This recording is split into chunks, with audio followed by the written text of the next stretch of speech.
Hi guys. Oh my god, the mouse is being ridiculous. There we go. The mouse is being ridiculous. The mouse, it was being ridiculous. Alrighty. At least it wasn't coming out of the house. Shit.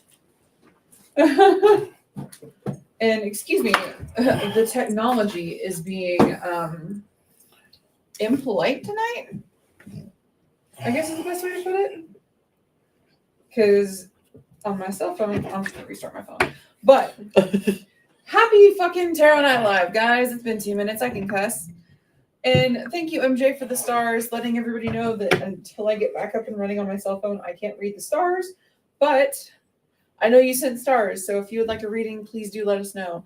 Also, I see that Jenny's in the comments. Jenny, you do automatically get lumped to the top of the list because you were our charity event winner that gets bumped every month. So, Tyree is over there. Steve is right here. And I'm Pat. So just let us know in the comments if you would like a reading and who you would like your reader to be.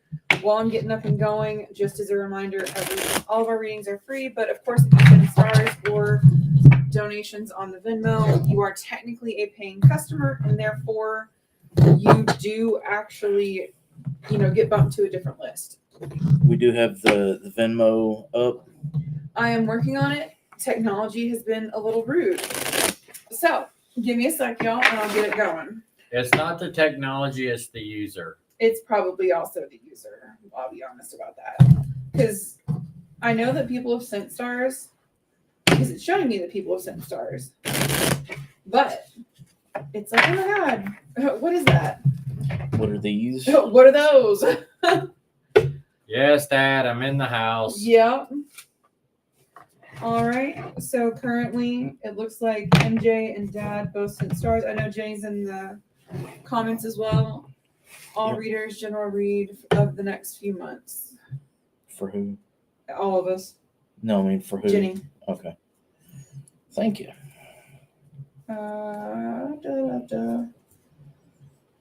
Okay. I'm pulling out a couple of the old ones today. And MJ wants a general. Okay. Okay. Dad, it looks like you sent stars too. Can you let me know in the comment? Okay, there. General. Literally. All general.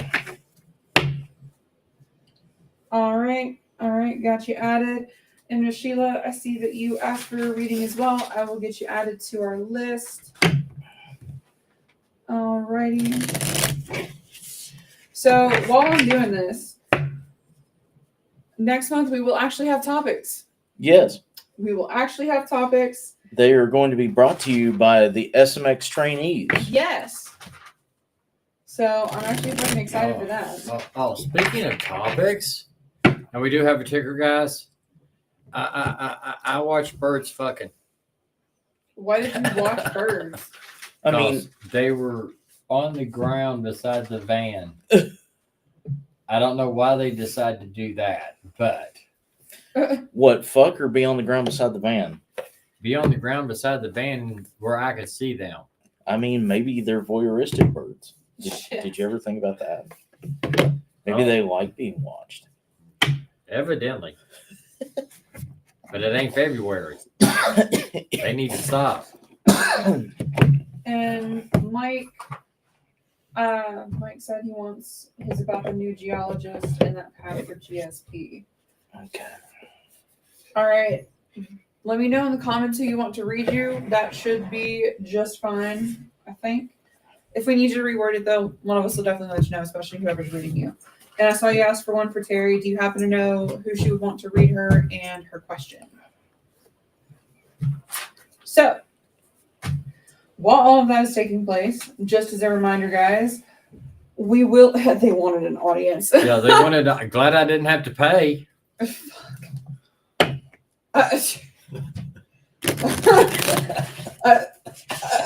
Would you ever pay to watch birds fuck? No. Damn. Could have been a great business idea. It could have been a great business idea. I'm actually kind of fucked up about that. How long did you watch them? Not long. Okay. And Dad wants to know. Dad thinks one of the topics should be the history of the hot dog. Thanks for the pin is a Voldemort pin. It's a Voldemort wand pin, and I fucking love it. It writes far better than what it should, and it's got a really nice balance, which is kind of fucked up, but that's okay. I mean, it's okay. Yep. And thanks to everybody who shared us out. 100%. Let me know if the live is being weird on y'all's end, because it is. Facebook is not fucking cooperating with me today. Mom finally got her stars to send. She wants a general all read, please. Okay. Do.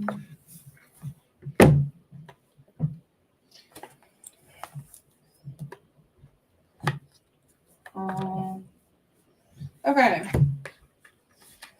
Fucking maybe will you be nice to me? No, they won't. Fucking fine, Facebook. Apparently, Facebook and I are just gonna fight tonight. So if you do actually send stars and I haven't addressed that you sent stars, please do let me know in the comments. I'm gonna do my best to keep up with them. But Facebook is just choosing violence tonight. It won't show me anybody that sent stars. It's reverting back to like a minute and a half into our countdown and then freezing. Okay, Mike says Terry maybe I'll read general unless she says otherwise. For him, it's you reading. Okay, I can read your night. And if Terry pops in, or if you hear from her as far as what she would like, just let me know. And Russ, I believe you just sent stars.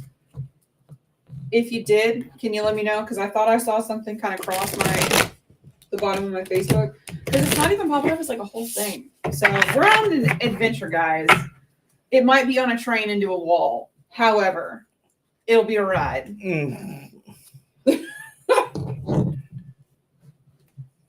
Do. Facebook made you left-handed tonight too. Yeah, Facebook's done a lot to me tonight. General.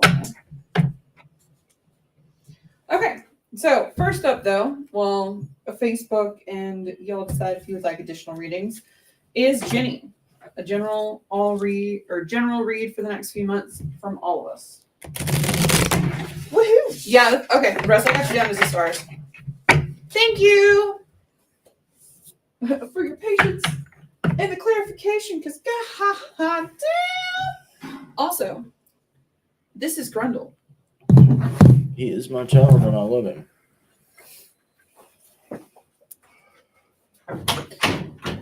If you hear any strange noises in the background, our cleaning lady's here. Gimp Bear sitting in the corner. As he should. Gimp Bear should always be in the corner.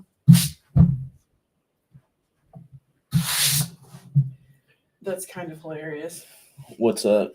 That skull was a backdrop for Grundle. Have Grundle just stand in the middle. Alrighty. Also, for those of you who are curious as to where Grundle's post was yesterday, he has a special one coming out tomorrow. He is a good boy. What?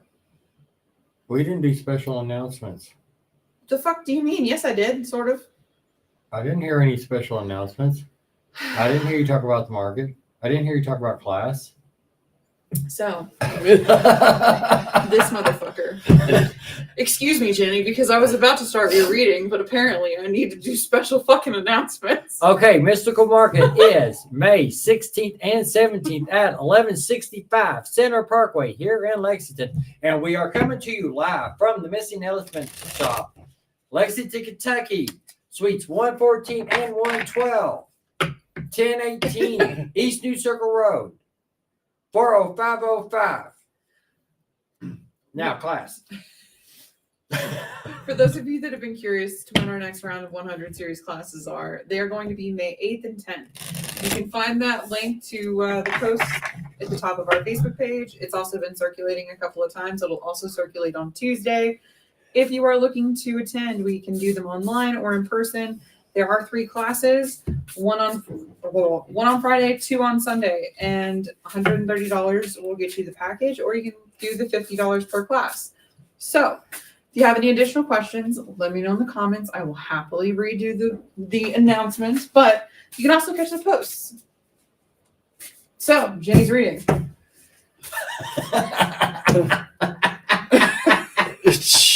Lord, Lord mercy. MJ says she got a new juggler today with gold eyes. It was probably a Thugler, but I'm sure Facebook auto-corrected it. Juggler is more hilarious, so juggler it is. I want to know what he's juggling. Do you really want to know if he's got yellow eyes? Well, with gold, what? We do have a ticker, and I'm not opening my mouth. Well, you would if you knew what kind of balls he was juggling, but you know, Well, with golden eyes, I'm sure I know. But we don't talk about those showers. Sunshine on your shoulders makes you happy. I'll just start calling you John Denver. Oh. Let's see.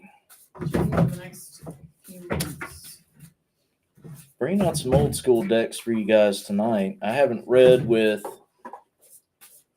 Papaw's deck or the Marvel deck in months, actually in years at this point. It's been over a year or better. So pulled them out tonight.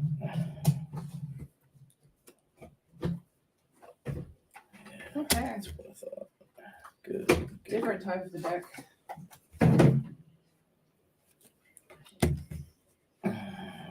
Hi, Jake. Hi, Keith. What's up? You just missed the conversation about golden showers with Tyree. Yep. See the things you miss when you're not on time? Yes, I know that we're like way fucking late. Listen. But just because we're late doesn't mean that you should be. You guys are supposed to be a good influence on us.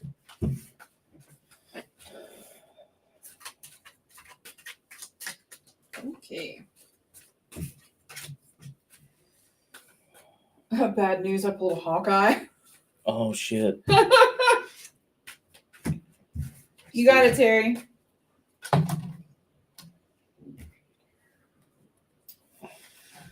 Oh.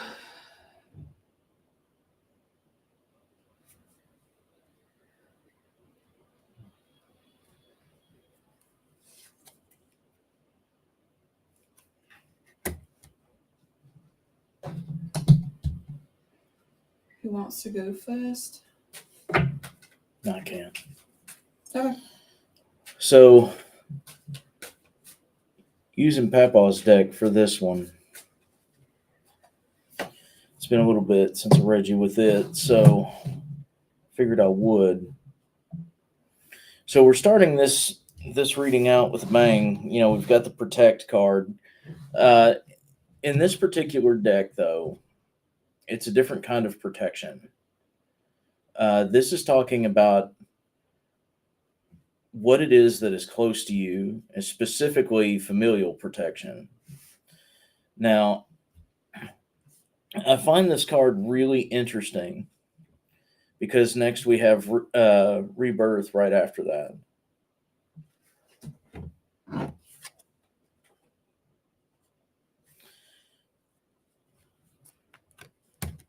So we're going through mass change as a family. Okay. Mass change as a family. Then we have the build card after. So, why?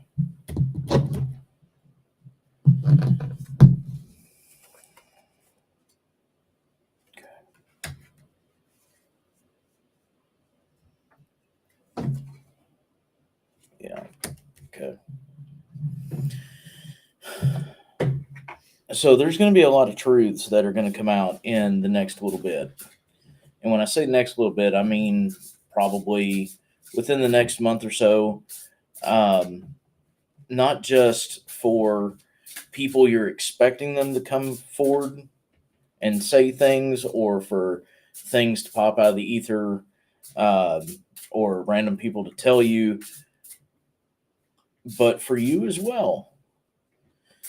Everybody in your family, at least the ones that are close.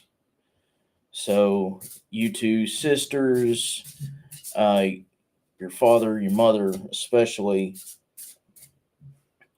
Everybody's going to be learning something very drastic that's going to be a little bit outside of the norm, and more so than a comfort zone. This is going to be something that'll shake who it is that you are.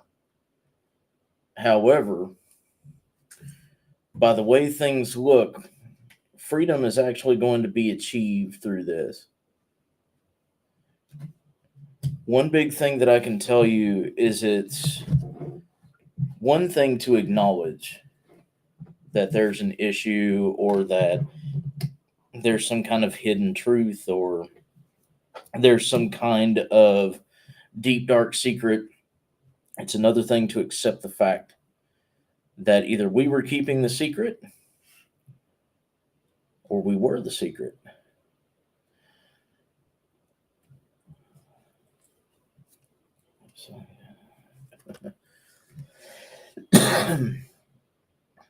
And there's also not going to be a need to be so defensive. There's going to be a lot of self-realization for literally all of you. So it's a good thing. I'm just not getting, let's see, last card. Yeah, okay.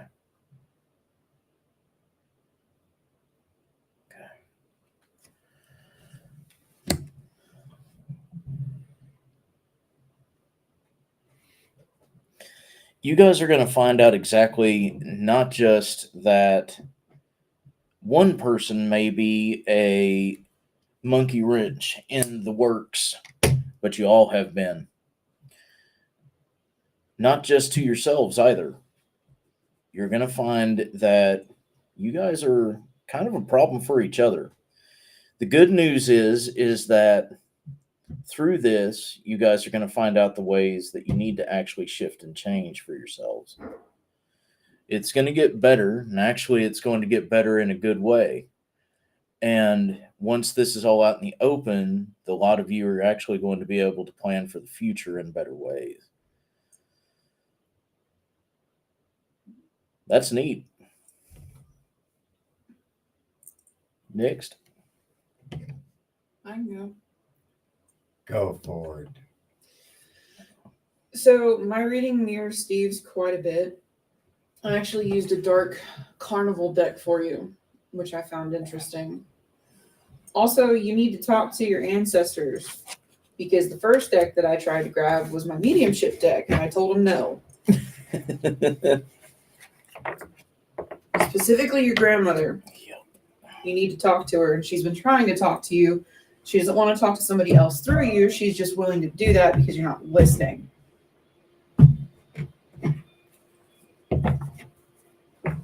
No. But anyway, back to this. Is that a fucking dog? That is a fucking dog. And he's cute. Oh, well, okay. He's a cute little pug. Oh. That explains a lot. Anyway, sorry. Motherfucker. I am not. I mean, somebody has to be. We wouldn't be here otherwise. Yeah. So back to your reading, Jenny. Be very careful of the perception that you have over the next couple of weeks, because that change that Steve was talking about is coming up a lot faster than what you probably want to admit. And I say that because you have two different sections of cards, one of which is the be mindful of taking it this type of a way.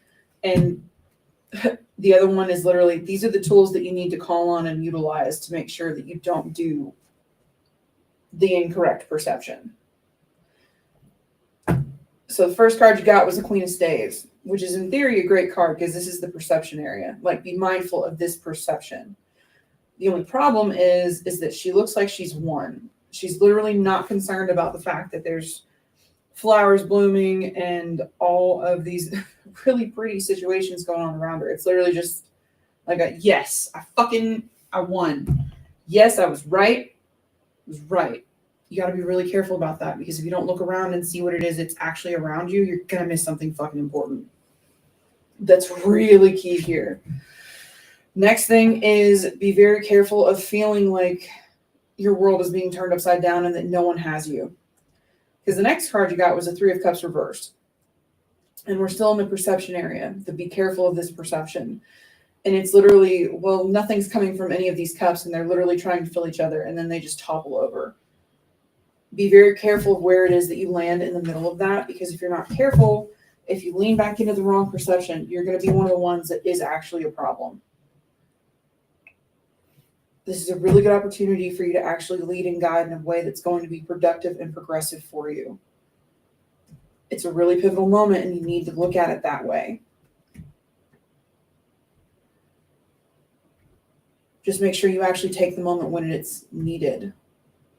You're going to have people trying to tell you when to do it. You need to actually listen to your intuition and your grandma. Because the last card that you got in that section is the Star. And it's not in a bad way. The other two were kind of like a, hey, watch yourself. This one's more of a, watch me. Pay attention to me. Listen to the guides. Listen to what it is that's being placed in front of you. Don't turn a blind eye when it is that you're being shown the way. So, the tools, you'll be very familiar with them. They're actually the ones that jumped out before I pulled any of the other cards. Lovers, because they're all major arcana. And they literally jumped out as I was shuffling. First card is Lovers. In this particular case, it's really important for you to loop back in and actually touch base with who you were at one point and the lessons that you've learned coming up to this point. That's going to help with the perception and making sure that you're not sitting in the wrong state of mind with the Queen of Staves. That's that point in time. You'll know when it is that you need to call into that card and lean into that type of a major arcana situation. The Sun is the next card. And that loops in with the Three of Cups reversed. When you start to have those moments, that doubt, that seep in of, okay, well, I did fuck up and now I'm spiraling because of it. Don't do that shit. Call in the Sun card. Utilize the tool at hand. Literally, can you show, Jenny, that picture, please?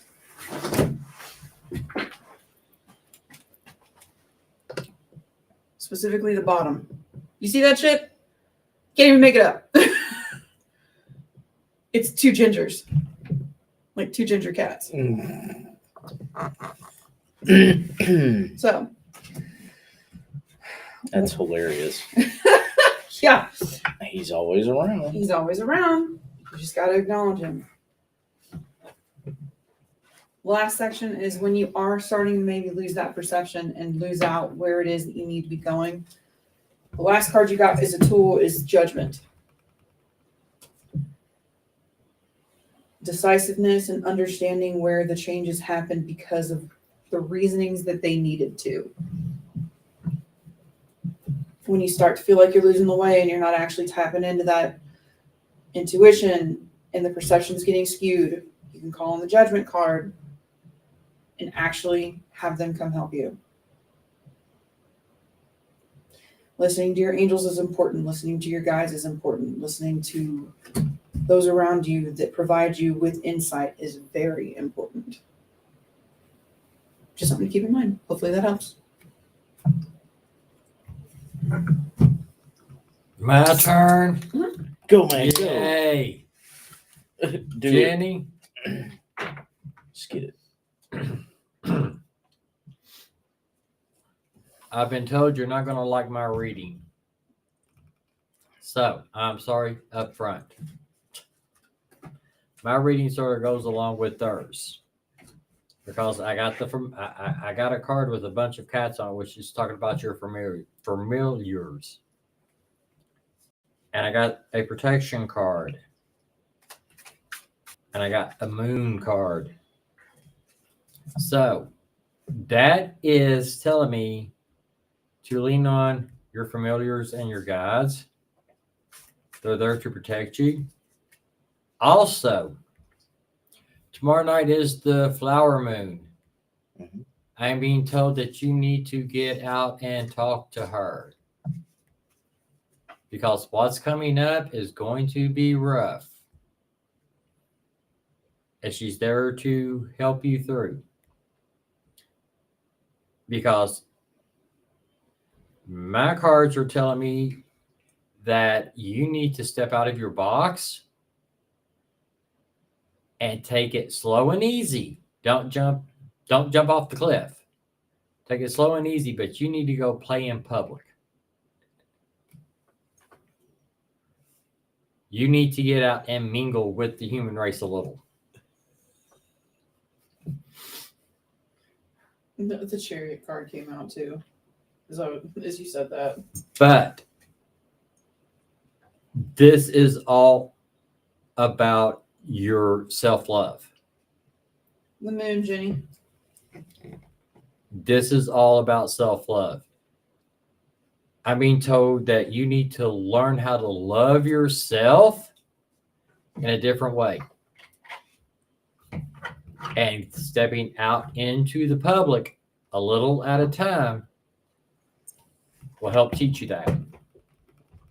Because you've got to look at yourself differently than what you're looking at yourself right now.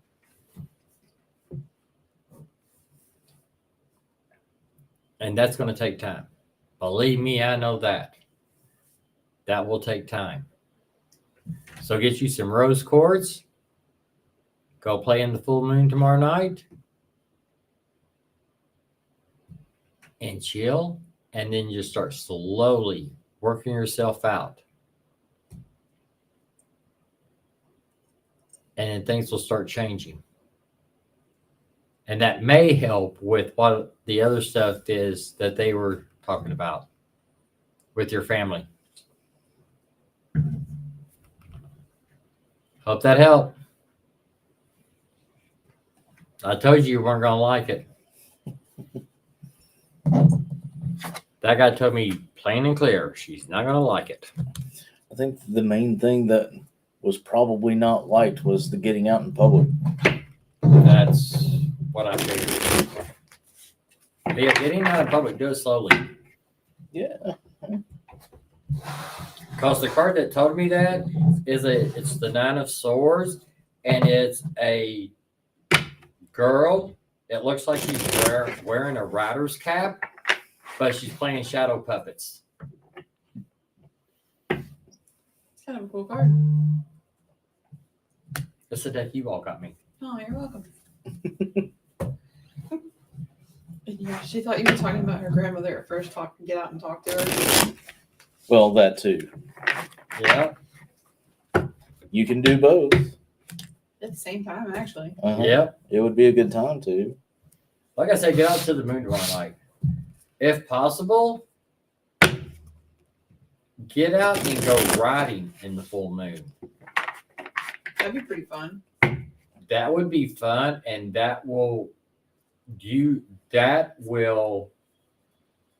take your mind off the stuff that stops you from doing what you're doing because you're concentrating on your riding.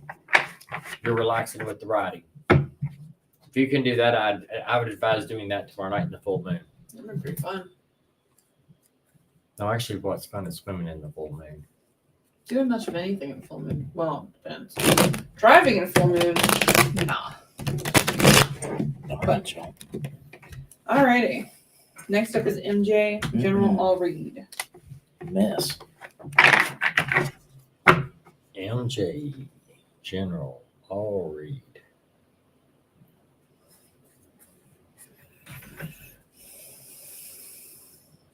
She agreed with us. That would be fucking amazing.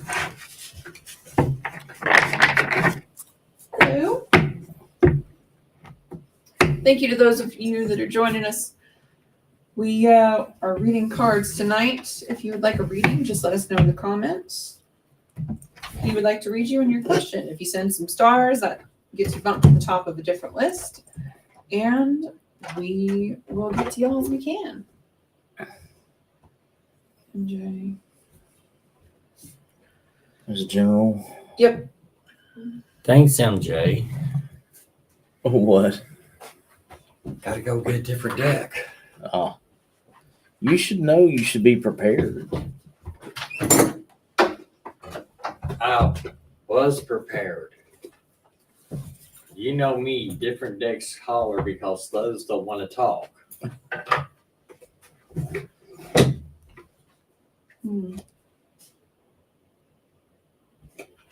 Okay. Now we're gonna go a little different on this one.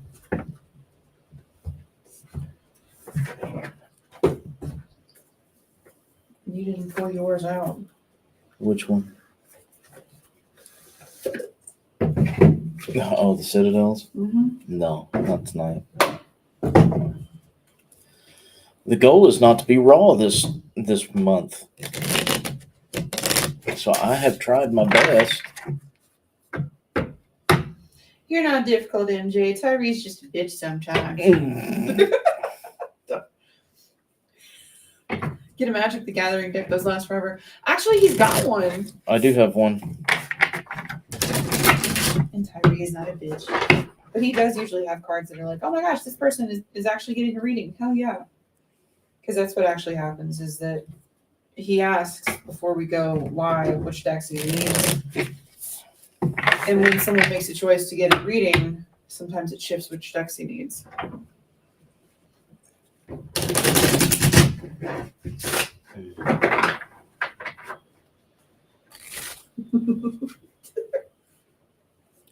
Wow, I forgot. These are about as old as the familiars. as the cat deck was. Yeah. Yeah.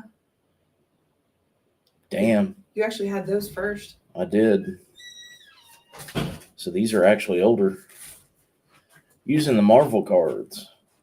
Because why not have a little bit of fun with it? And let's talk about some superheroes and shit. Now that's funny. I almost picked up my DC cards.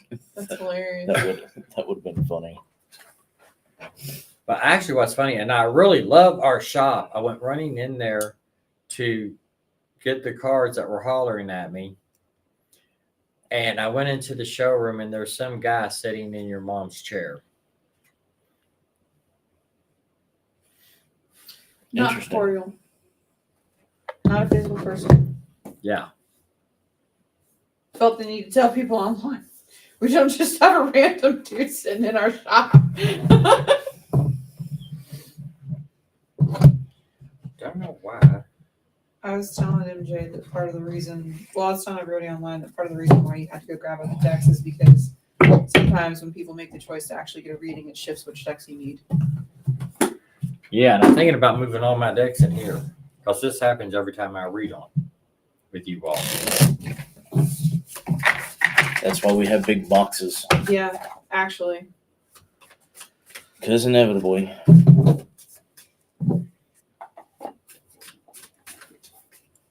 The deck that's coming out for EMJ hasn't come out in months. All right. Well, I just ain't want to, huh? Need to be good. Okay.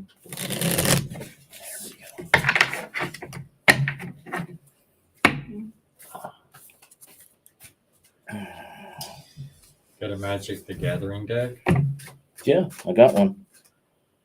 Oh my god, Jake had a Black Lotus and his mom threw it away. I would have been upset. I would have been very upset. Wait, so you didn't have your mom throw one away? Because I'm confused.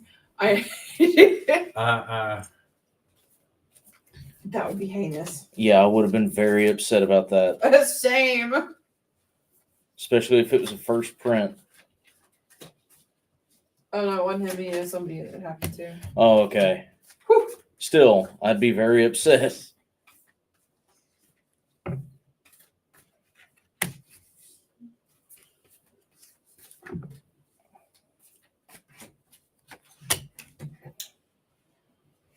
interesting. That's an interesting fucking read right there. Who's going first?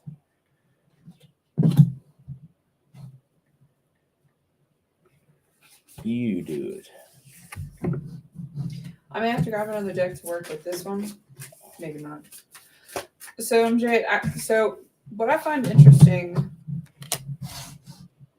Okay. What I find interesting is that you had two cards that wanted to talk first. One is the Smith, which is overthinking and taking action, and the other one is the runaway, secrets, running away from problems. It's literally like you're at an impasse on a specific situation and you can't decide what it is that you need to do. If you want to actually fight through it, mold it so the way that you can actually have something progress from it in a positive way, or just fucking drop it. Just full, like, wash your hands of it and go. You still see the potential in the situation from both sides, and that's part of what has you at this impasse. Because that's actually one of the best things about you, is you have the ability to see both sides and the actual potential that something or someone has. But this one has you a bit perplexed. Part of the reason why is because you don't have all of the information. There is something actively being hidden from you. Someone is not being totally honest with you. Because the card that you got in the middle is the Masquerade, hiding your true self and projection. But this isn't you. This is the situation. It's being presented as being too good to be true, and it's like you're having to double check that that's actually the fucking case. Because you don't want to be burned. Because the card that you got after that is the Assassin reversed. Which is still a beautiful card. But I mean, obviously it has some of its downsides, but that seems to be most of the situation. It's very back and forth, very, very parallel, very twist and tug. Sounds about right.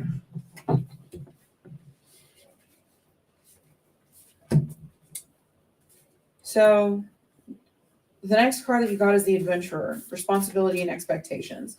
Someone wants you to reach your hand out, and they're waiting for it. They're waiting on you to jump at that specific action. Just be mindful of what will happen when you actually do. It'll start a chain reaction, not necessarily a cataclysm of, epic proportions, but sometimes catalysts are good things. Even if it's, like in this particular case on this card, it's a volcano erupting. But even in those situations, there's a way to make it a positive. Sometimes when that actually happens, it's nature taking itself back. And that's something that you actually need to remember in this particular case. What is the actual balance of the situation? And more importantly, do you actually need to be involved in it?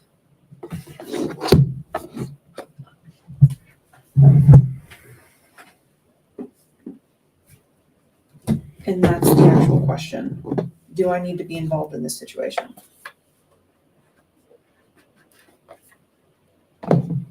That's my portion of the read that I'm able to get. I'll have to switch decks to get more information. But that is the actual question. Do I need to be involved?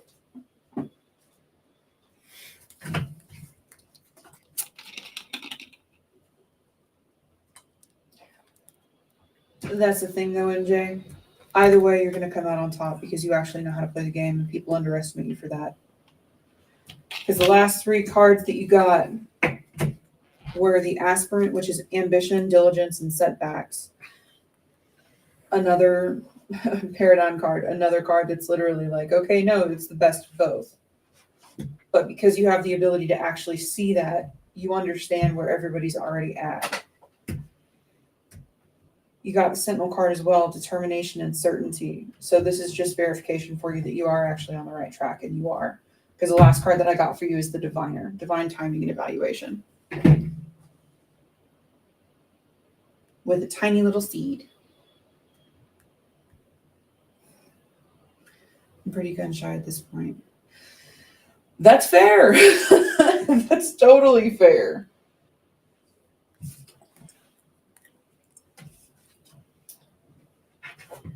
You do actually have this one though, and you've got the make of it. The guys might be able to get a bit more specific for you, but you're making a lot of impacts in a lot of interesting ways. And part of that is your attention to detail. Things don't get past you because they don't get past you, because you don't allow them to. And that's something to very much keep in mind for this situation. If you don't feel the need to be involved, you don't have to be. But if you get involved, know that you are getting involved. I hope that helps. Next. Go ahead. Okay. Now, actually, with my reading, what I think is cool, you came up as the Golden Rose. That's kick ass. So that means you're above all when it comes to this. You're at a crossroads.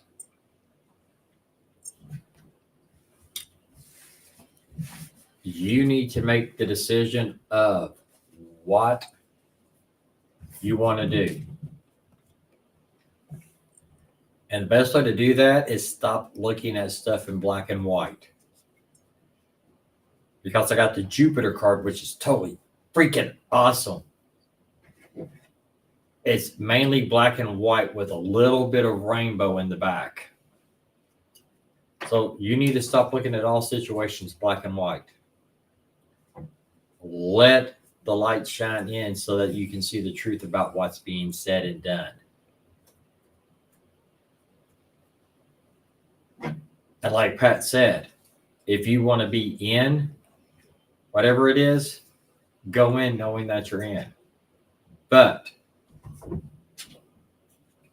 you got to be the strong arm of the law with this.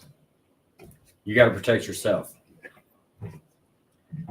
Because the bottom cards that went with the top cards is all about trusting your inner self, trusting your judgment. You got to go deep within yourself. Listen to yourself. Listen to your guides. You are the inner compass to guide you at the crossroads.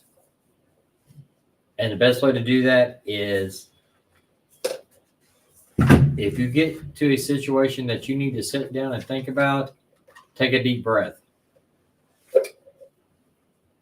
It's all about the self-care at that point. Is it healthy for you to be there? If it's not, then don't walk away from it. Just remember, you are the Golden Rose. I hope that helped. Let's kick ass. Hopefully Steve comes up with a little bit more. Well, I don't think I'm going to. It's literally more of the same. I mean, you start out, I use the Marvel deck, and you started out with Loki, which his whole bit is, do you care to discover your glorious purpose? It's literally the whole, are you ready for what it is that you're actually seeking? And it's honestly talking about this fork in the road decision that you're currently in the process of making. Then the next two cards, you got Deadpool, which of course it's Deadpool. So, he's just here for the snacks, which is his saying. Very casual, very laid back. There's not a reason to be involved. He's literally just here to be here. But then you have Ghost Rider After, which honestly is one of my favorite cards in this deck because it's just dope looking. But his saying is, vengeance will be mine. A lot of the decision making needs to come from a place of logic, not from an emotional standpoint. Not everybody is a lost puppy. Not everybody is something that you need to take in and nurture from the cold. A lot of these strays that you keep taking care of have been groomed and have collars. The big thing right now is how much of your time, your resources, your energy, your emotional bandwidth, how much are you actually giving towards these situations? From a friend standpoint, outside the reading, I know there's at least 3 situations that you're in right now that you honestly don't really need to be involved in. It's food for thought. Then we have Hawkeye, but it is Helena. It's not Clint. And hers is ready, steady, go, with the bow drawn. The thing to actually think about right now is, like Tyree said, not looking at things in black and white, but having a true perspective on the goal. What is it that you're actually wanting to achieve?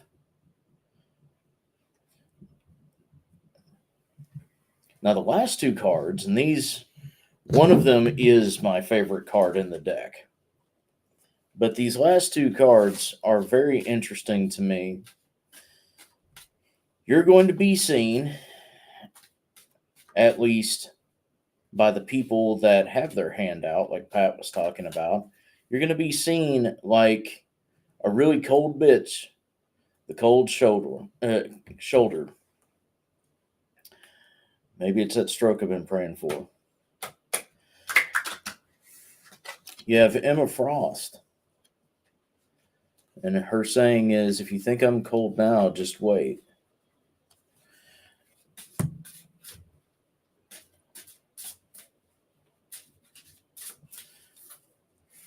But making proper decisions and not staying emotionally invested, especially in situations that don't require you to be, are going to allow for one of, and like I said, this is probably my favorite card in the whole deck, and that is Doctor Strange. And it's literally, intention is the gateway to glory. This time, instead of giving in, because people have a tendency to want to tell you what you should do and how you should be and what it is that you should be doing for them, make your own plans. If they work into it, awesome. If they don't, they can handle themselves. It's time you start living your life for you, as opposed to taking care of full-grown adults. Make good decisions, chick. You got some awesome ones. Hopefully we were able to help a little. Well, I got told to pull another card for her. This is from the Egyptian Gods deck.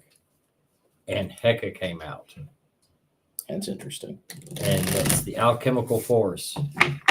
So, yeah, I might want to try to check in with him, see what he has to say. Jake said, I like this deck. I can actually understand it. Talking about the Marvel deck. Oh, yeah. It's an awesome read.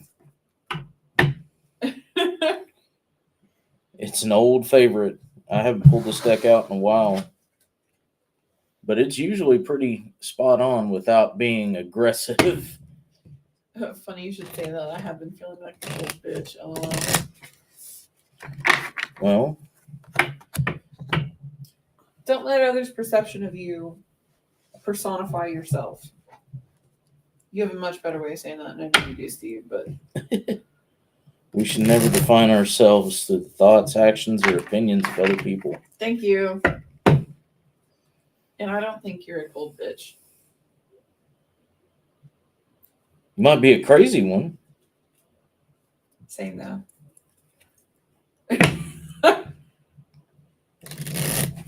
But we're all mad here. We also float down here. Yeah. Everything floats here, Georgie. All right. You're welcome, MJ. Next up is Dad. El Jefe. Yeah. Amy. No, Gmail, step back, please. She didn't even try with me. You gay man. And Angie, yeah, I can add you to our list. And just let me know. Let me know in the comments if you would like me to read you. I'm Pat. That's Tyree, and that's Steve. What are we looking at? A Stephen King tarot deck would be fucking cool. That would be awesome. And Dad said, quote, bad news, I pulled a Hawkeye and it's not a Clint.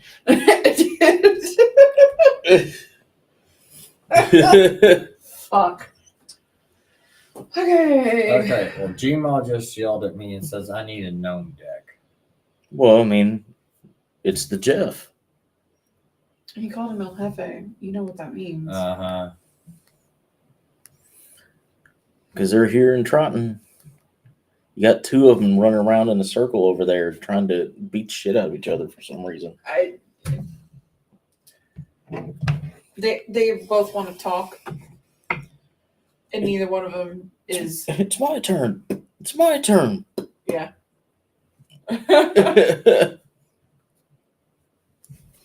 Actually, that's a deck I need to pull out. My Stranger Things deck. That'd be I've interesting. never used them. Oh, well, that guinea pig. Sure thing, Angie. I've never used Stranger Things, and I've yet to use DC.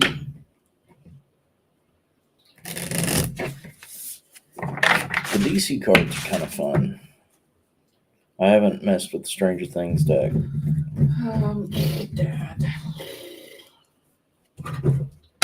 Your father. That's actually kind of hilarious. What? This one? Fuck it. Okay. The Millennial Tarot. Well, I mean, it fits.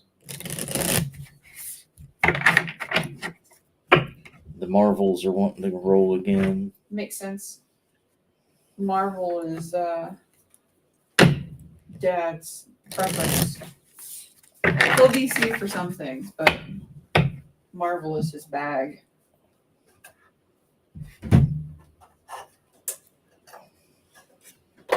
I DC for some things too. As I sit here rocking a will and a hope ring. Cards, no. It's because it's the Millennial Tarot. It's like, oh my god, don't touch us, please.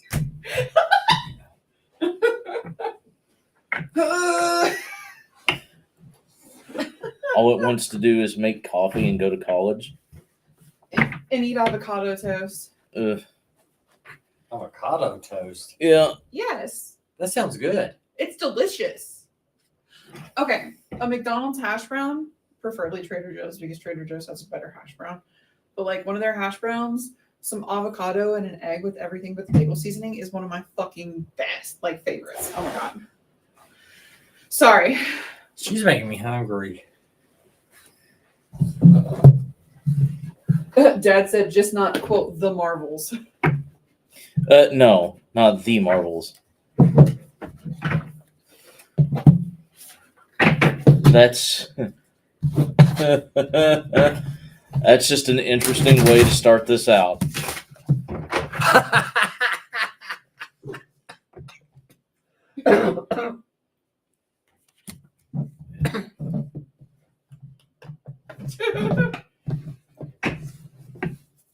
And again, you're making the round.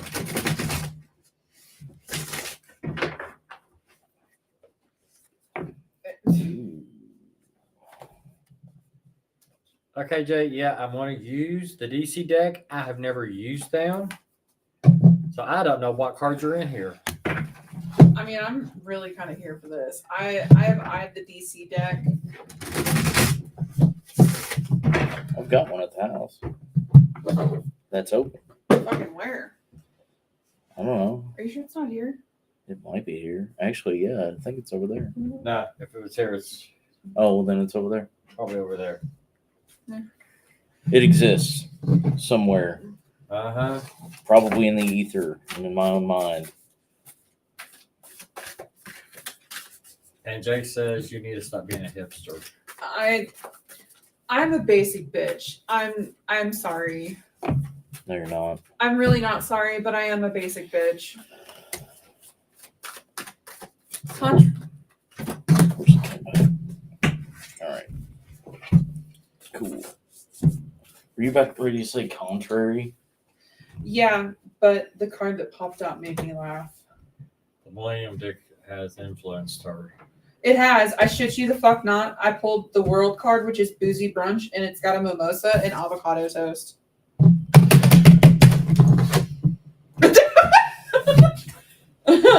All right. You just hit the Stranger Things deck off. Okay. We're going to see if Javi and Steve's got the Marvel and I've got the DC. Let's see how they roll.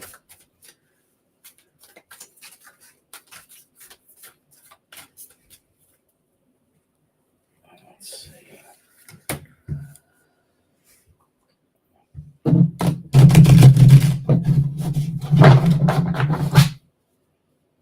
Hmm.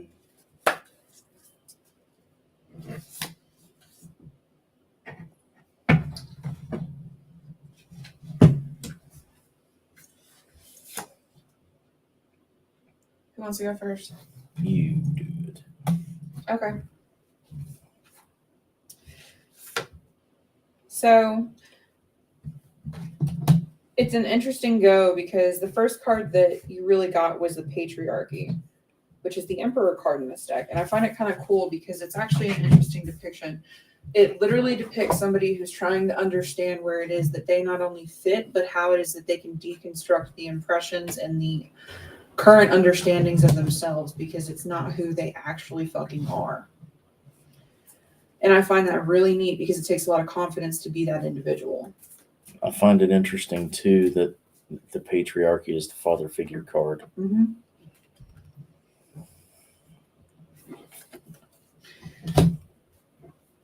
This is also an Aries card, which I find even funnier. Goddamn right. The Patriarchy. But what's cool about this is that even though everything else around the individual is blurry, they're actually the only one that's fully represented. Sometimes when it feels like you're an island of one, you are. But that doesn't have to be a bad thing, especially if you're comfortable with yourself, because there's a difference between being alone and being lonely. And when you're trying to understand yourself and your gifts, that's a very important distinction to understand. Signs for you come extremely easily. It's literally like walking down a busy street and going, okay, well, we're on Broadway. Cool. Take a left here. You have an impressive amount of directional skills, not only mundanely, but metaphysically. And that's something that you haven't quite tapped into yet. And that's kind of one of the things that's coming up in this reading is understanding that, because understanding where it is that you actually fall into play is very important. Sometimes it is judge and jury. Sometimes it's not. Sometimes it's just observer.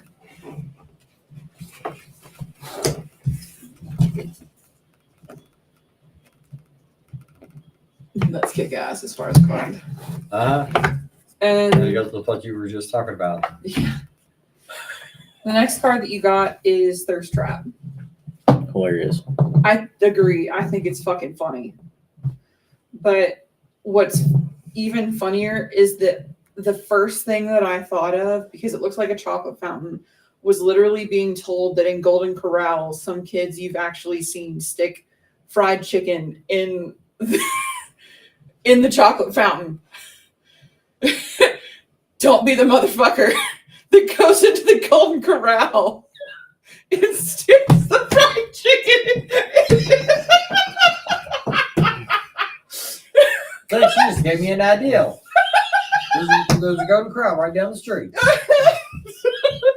Well, of course you're gay. You'd go after the Hershey cock. We have a ticker.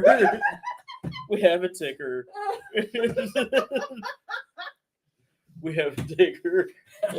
Oh God, but that really cracks me the fuck up. Because immediately that was the only thing that I could see or hear. Are you fucked up about Hershey cock? Yeah, actually. Hey, Jake says challenge accepted. So you going after some Hershey cock yourself?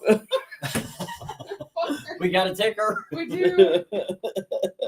But it's actually an important what they lack in quality, they make up for in quantity. Son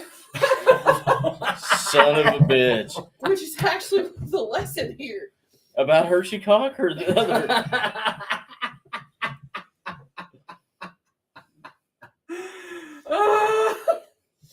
Just because things don't come to you as quickly as they may for other people does not mean that you lack any amount of quality. It's a really important lesson for you to learn because that the quantity over quality is a really dangerous way of thinking, especially for you, because it makes you blur your vision. I just John Cena. Oh my God, this fucking tag. Because I was like, you won't see me. I'm glad I missed it. Yeah, I mean. Anyway, I apologize. Back to the fucking reading. You don't see me. Of course I fucking don't. Motherfucker. But the quality over quantity is the important thing for you to remember because that's actually what helps you find the directions that you need to go and that you need to help other people find. It's almost like you're a navigator for other people and you help them find the destination that they're actually looking for. Just because you think you want to go to Broadway and you're on off Broadway does not necessarily mean you want to fucking stay there. Easy stomach. Excuse me? My stomach. No, I'm talking about her and her off Broadway. Off Broadway can be just as good as being on Broadway. But if you paid for Broadway show tickets and you're on off Broadway. Anyway, the last card that you got from me was Boozy Brunch. I don't like the way this deck makes you. What?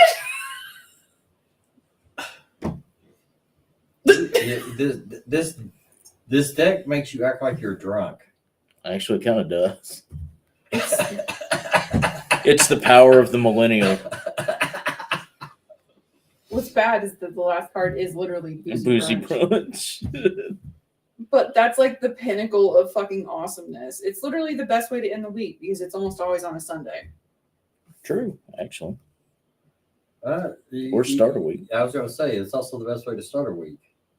Well, that's why it's the world card. Because you're doing brunch at like 11 o'clock in the morning and you can get drunk and be sober by Monday morning. I was literally about to say day drinking on a Sunday is awesome. We at Spirit Mechanics don't condone drinking irresponsibly. Unless you're us. Motherfucker. Essentially, putting a pretty bow on the reading for you. Understand where it is that you actually are and where it is that you actually need to be. Because you do have the ability to show other people how to do things. You do have the ability to show other people where it is that they need to be and where it is that you need to be in that situation. Quantity is not more important than quality. Don't fall into that line of thinking. Because at the end of the day, the real goal is figuring out who it is that you want at your table. Not just metaphysically, mundanely, but most importantly, spiritually.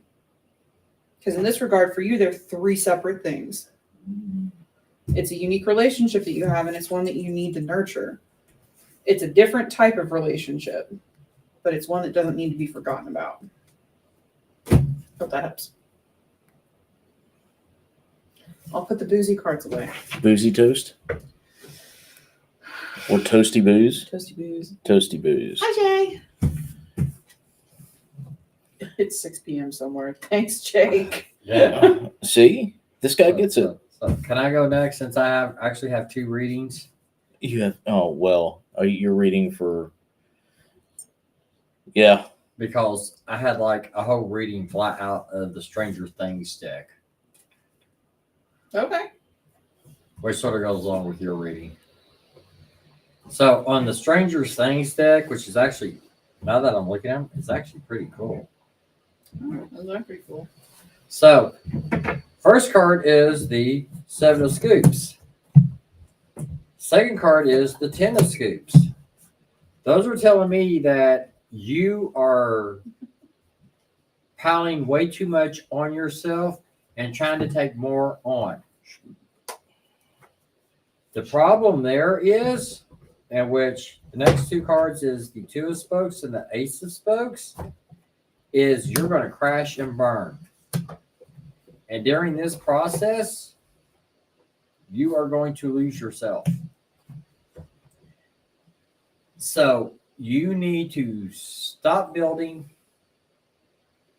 and work with what you got at the moment.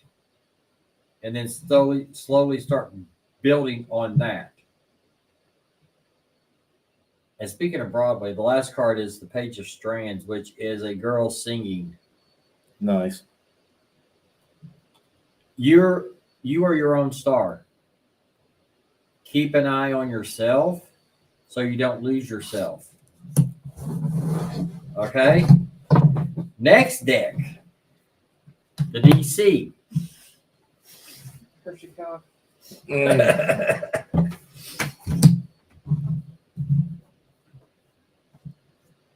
Basically, this deck is telling me that you need to get in touch with your feminine energy. Because first off, we got Wonder Woman. I mean, that would be the card to say that. And I'm assuming it's Wonder Woman because all I see is a lady standing on like a pedestal. She's shadowed. She's holding up a sword and a shield. And she's got like Themyscira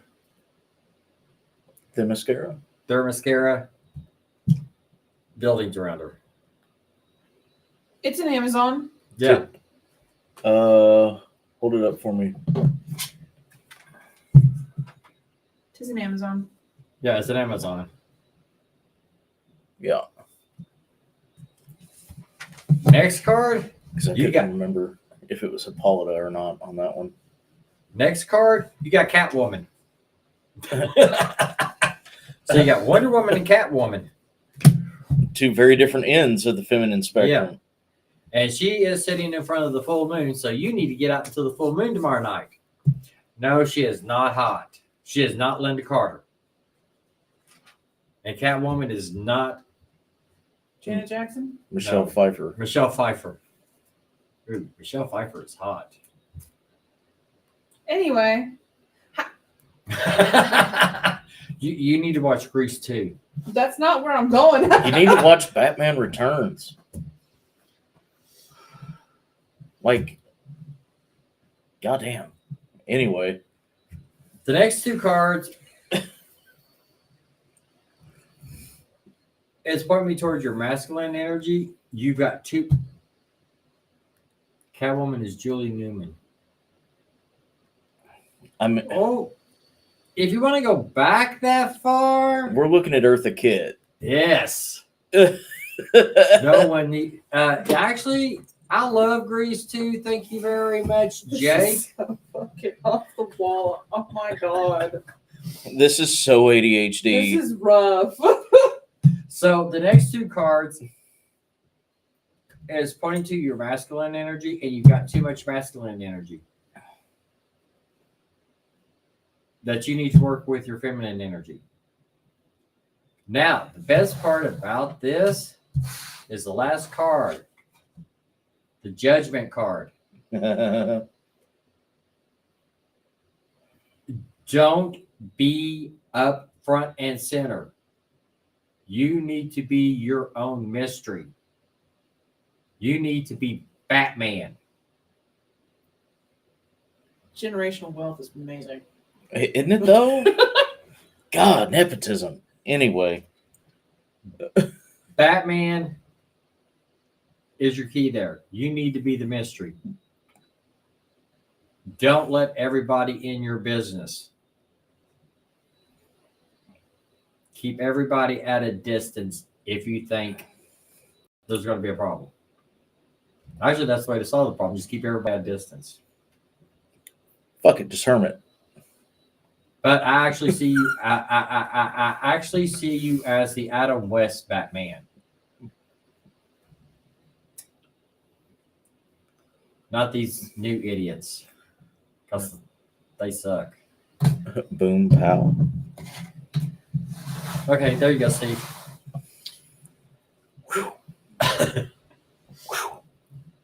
I mean, this this dumpster fire of a train is still on fire and rolling down the hill. You know, it's because we let the gnomes talk this time. It is because we let the gnomes talk. Jesus. It's 'cause we let the gnomes talk. Hey, fuck you. But I find it hilarious, and that's the reason why we actually started laughing when I was like, well, that's an interesting way to start this read. Is the very first card you got was Howard the Duck. First card pulled for any of us. Howard the Duck. And it is the interdimensional PI Howard. It's not like the weird Howard from the 80s, which has his place, but this is the good comic book one. But his saying is literally, "You're not from around here, are you?" So I found that really hilarious. This is literally starting out the same way that Pat and Tyree's reads actually literally started. This is talking about understanding where your place is and accepting it. It's not a matter of a specific role or a specific gift or anything like that. It's accepting where you're at with those things. This is also talking about everybody around you. And this is what was getting brought up as well. Everybody around you does not fucking understand, and honestly does not need to. There's going to be some things that people think are shady. There's going to be some things that people don't get. And you're going to get some looks. And it's going to be okay. Not everybody needs to know y'all's fucking business. Be mindful of those that you have in your house. Be mindful of those that you open up to. Feel them out first. We have Aunt May next, which is home is never too far away. So the combination of these two is understanding where it is that your core people are and where it is that you fit into that dynamic. Being a father, being a husband, being a coworker, being a friend, all these other things are things that you do. They are not what it is that you are. And finding what you are is what is important. Then we have Deadpool again. He's making the rounds tonight, apparently. Literally, I'm just here for the snacks, as it's saying. This is talking about calming the fuck down. Once you understand where it is that you actually are and what it is that you actually want to do with what it is that you have, like was, brought up, everything is actually going to slide into place and things are just going to be seamless. What you do is what you do, and how you do it is going to be integrated into your day-to-day life. It's not going to be a struggle. Then you have the Venom card, which is also a really fucking cool card. But it's an interesting go. This is talking specifically about those motherfuckers that you need to start questioning. At least the people in your life. His saying literally is, let me in, says the spider to the fly. There we go. That's a pretty dope card, in my opinion. I am a Venom fan, so I'm kind of biased.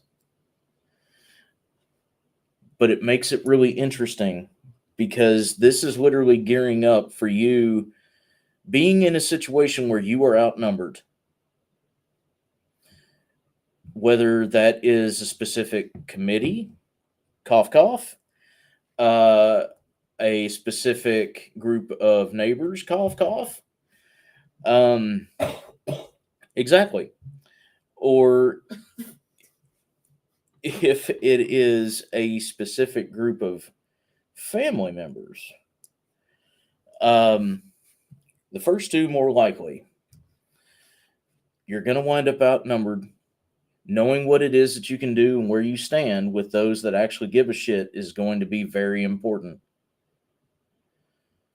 For all intents and purposes and all jokes aside, it will literally be an Avengers moment.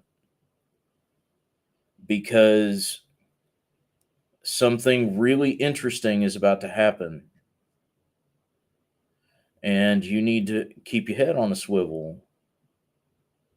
This isn't a double cross kind of thing. This is someone's going to do the dumb pretty heavy.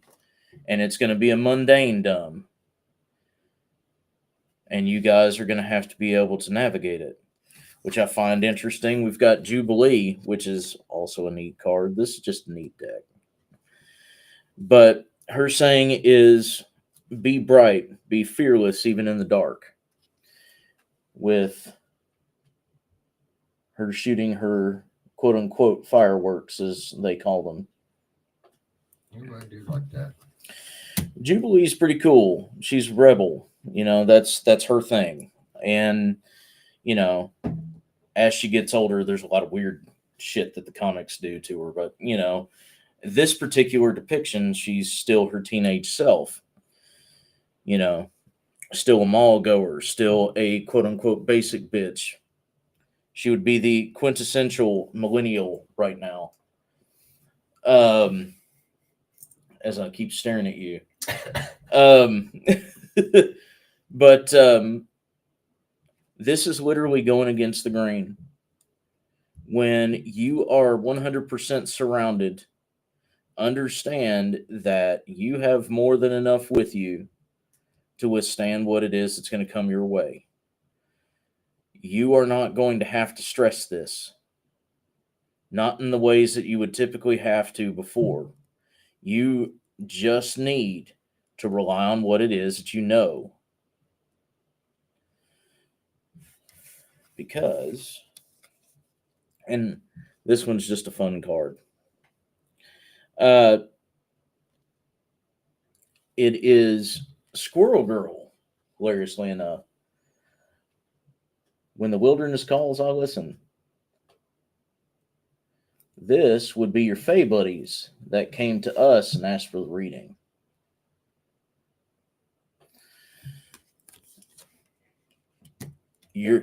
Huh? They also want booze. They do want booze. They always want booze. They're gnomes. Drunk little shits. But in this particular case, I really feel like something close to home is going to get weird. And by close to home, I don't necessarily mean in your house. I mean in your backyard.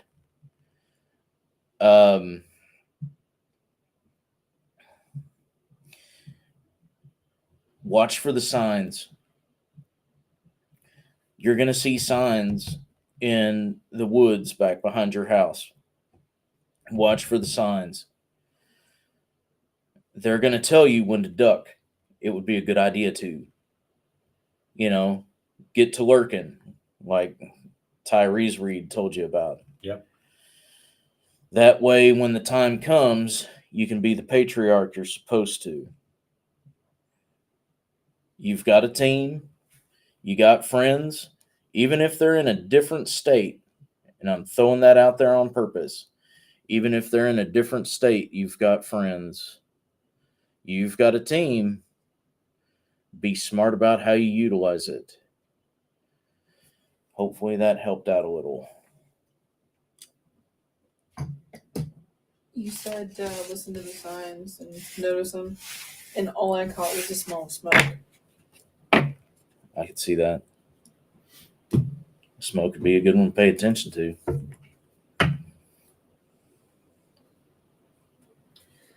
Okay. Mom is next. General All. All damn working. Hershey Cock got me working. Not me. I do not need Hershey cock. He gave a thumbs up. Wanting it, however, is different. Because y'all got to talking about it. Now I'm like, wonder how that would work. Fried chicken in the chocolate fountain. That's gross. Uh-huh. That's gross. Uh-huh. Yeah, I wouldn't put it in chocolate fountain, but because you now have like chicken and waffles. Well, chicken and waffles is delicious. Don't defame chicken and waffles. Well, see, that doesn't intrigue me. Chicken and waffles? Yes. Do you like chicken? No. Do you like waffles? Yes. You can't tell me you don't like chicken. I don't like chicken. You like chicken and what, though? I know. Oh, that's fair. Oh, God. Well, Godspeed, man.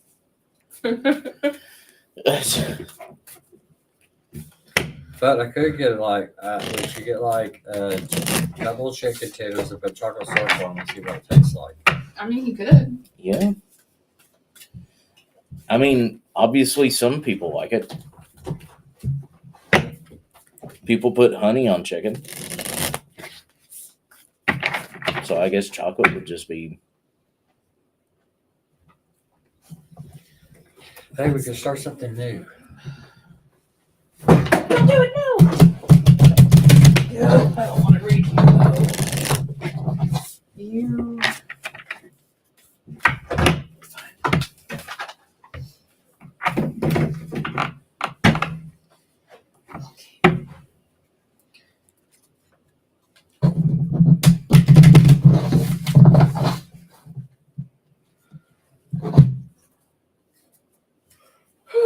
All right.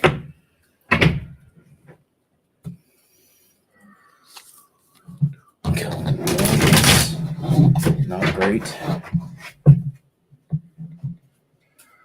It's not the card to lead out with. That's what I'm thinking with mine. Well, if it makes y'all feel any better, what I literally heard as I was shuffling the cards for Mom was High School Musical when in the first one, but when Vanessa Hudgens and Zac Efron are fighting, and she's like, "Well, what about your rest? What about this?" Like, oh, okay. Oh, no. What? Return of the Integrity card. Let's see what I was wondering who was going to get the raw read. Chicken and waffles is fucking delicious. Chicken and well, depending on how it's made. Fair. Depending on how it's made. If you got like a shitty waffle and some dry ass chicken, and the whole thing is just drowned in gravy, it's nasty. Jake, I am a basic bitch. I hate to break it to you. I am a basic bitch. Also, we might be able to add y'all. Who? April Kennedy and Gennady. Lisa Barber.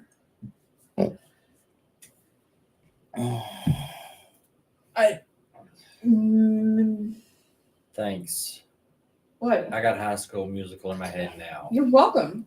I've put that movie out of my head, so y'all fight amongst yourselves.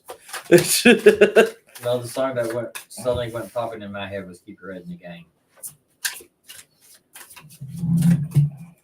Well, I look at my cards.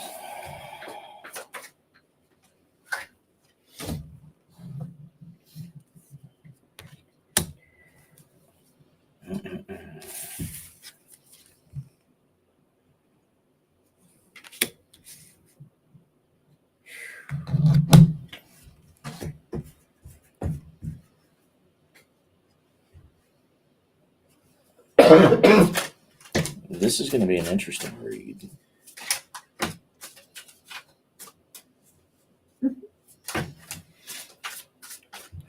It's not quite as bad as I thought it was going to be, but that first card, I was sitting there and I'm like, no fucking way. That's not how you want to go.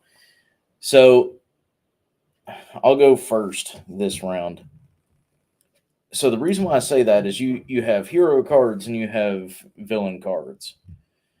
And usually the villain cards lean more towards ego. They lean more towards, strength over emotion and empathy and that kind of thing.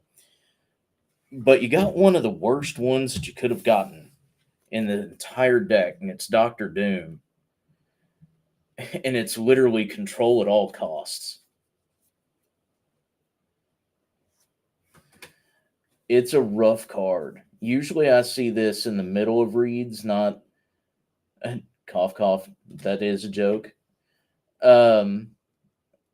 But usually I see this in the middle of reads as opposed to the very first fucking card. And then immediately after is the Loki card again, care to discover your glorious purpose. These two cards have a lot to do with a situation that's similar to Jeff's, but in a different way. His is more mundane. So the people you guys have around, the people you guys talk to, the committees that you guys are on, that kind of thing. His has to do with the people around. This has to do more with your metaphysical friends. Be very careful of people who are trying to tell you exactly where you should go, what you should do, and how you should do it. It seems as though there is kind of like a weird tension in your friends group. I'm not sure exactly which ones. That's not my business. But there's a weird tension in your metaphysical friends group where one of them is going to start, well, why do you do it that way? Well, you shouldn't do it that way. Well, I learned this way, and that's what's right. Or even pushing a specific agenda so that they can be the top friend or the know-it-all or the go-to person. You're going to have somebody like that, and they're going to test what it is that you feel about things. Then you get one of the best cards in the deck immediately after, and I do love this card. It's She-Hulk. And it's literally do the right thing even when no one's watching, which is the reason why I called it the integrity card. This particular card comes out when there doesn't need to be a question as to what needs to happen. The way you do things is the way you do things. It has nothing to do with anybody else. And the way you perceive things is the way you perceive things. It has nothing to do with anybody else. As long as you do what it is that you guys do for the right reasons, it doesn't fucking matter. Anybody can say that they know a lot, because everybody does in some way, but you can still know a lot and be a fucking idiot. Just because you have a lot of knowledge doesn't mean you have a lot of wisdom, and you shouldn't always listen to everybody just right off the cuff. Be careful on that kind of thing, especially coming up, because this may not necessarily be happening now, but it will soon. Then you get Domino, which is really interesting. I'm always feeling lucky is this particular card. And these two together are talking about kind of not necessarily being a problem, but literally doing the whole, I'm going to do what I want.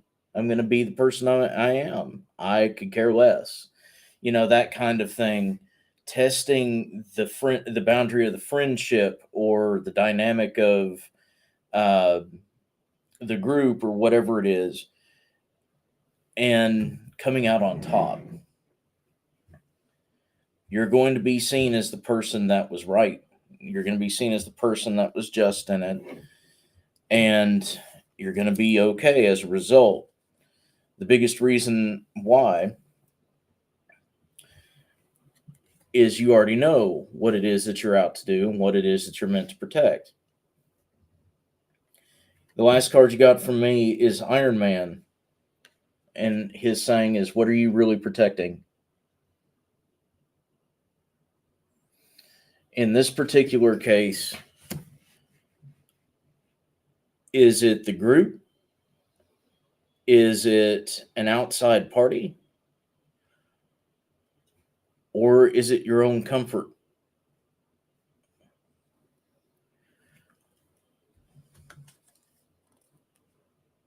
Yeah. And that one is just for me. Okay. All right. Good deal. Next. I can go next if you want. I'll go. Okay. Your cards are prettier than my cards. I can go. Okay. Like Steve said, I wasn't too sure about the first card that I drew. I drew the Void. But here's the thing. Out of all creations stories, how do we start? We start in a void. And then we grow from there. So what the rest of these cards are telling me is that whatever this is, no matter whatever this is, and other than you and your family, whoever thinks that this concerns them, push them back. This is for you. You need to basically, whatever it is, you need to not hold back and dive in. You need to embrace actually who you are. You need to be yourself. As Gmal says, and we do have a ticker, fuck them. I like her. She's spunky.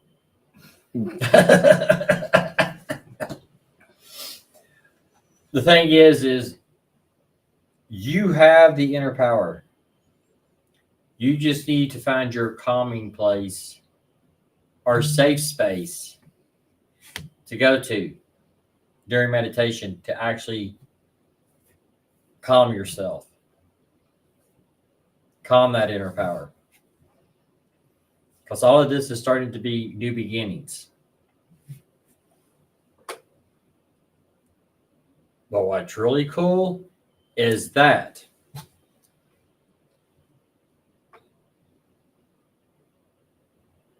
you need to make the waves, but you need to keep in mind of what happens when you make the waves. Remember, cause and effect.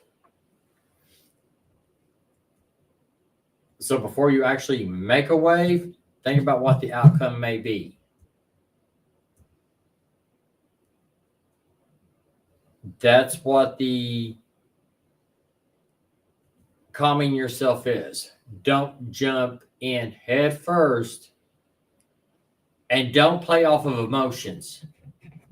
Emotions are a bad thing when it comes to this. You've got to keep a clear head.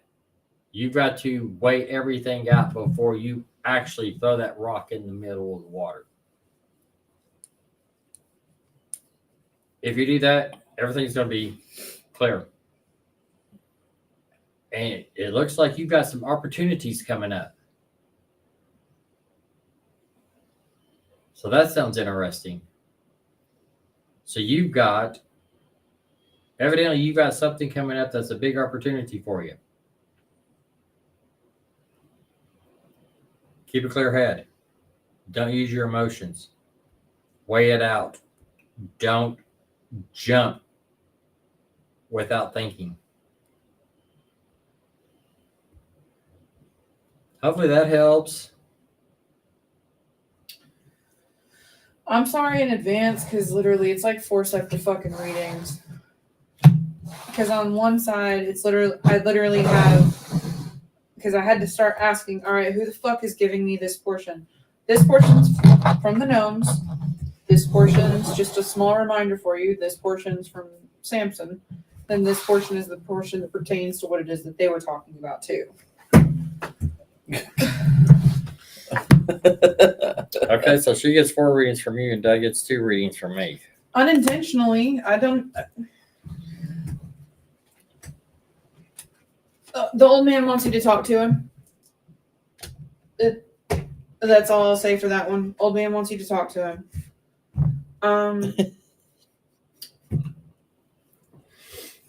The reminder for you is that it's not just the Morrigan that sits with you. It's time to start talking to the others as well. Because that card specifically was the 3 of Pentacles, but that wasn't what mattered. Because it was 3 ravens on one side and a man that is built from a tree standing on the other. And me holding the 3rd pentacle just because it was literally the space between. So that's a little reminder for you. Also, you're probably about to have some weird fucking dreams. Lots of them about snakes and serpents. Some of them are being sent to you by the gnomes because there's something that's coming into play soon that will be important for you that's actually out in the woods. Shocker on that end. Don't kill the snakes in your dreams. Just pay attention to them. If they talk to you, there's a reason.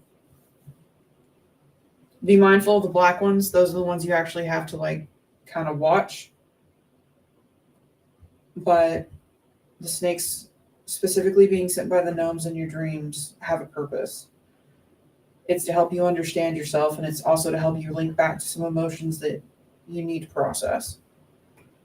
Because you also got the Ace of Cups with that section.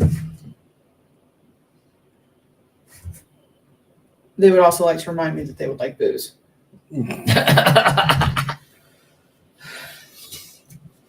But it wouldn't hurt for you to sit with them too.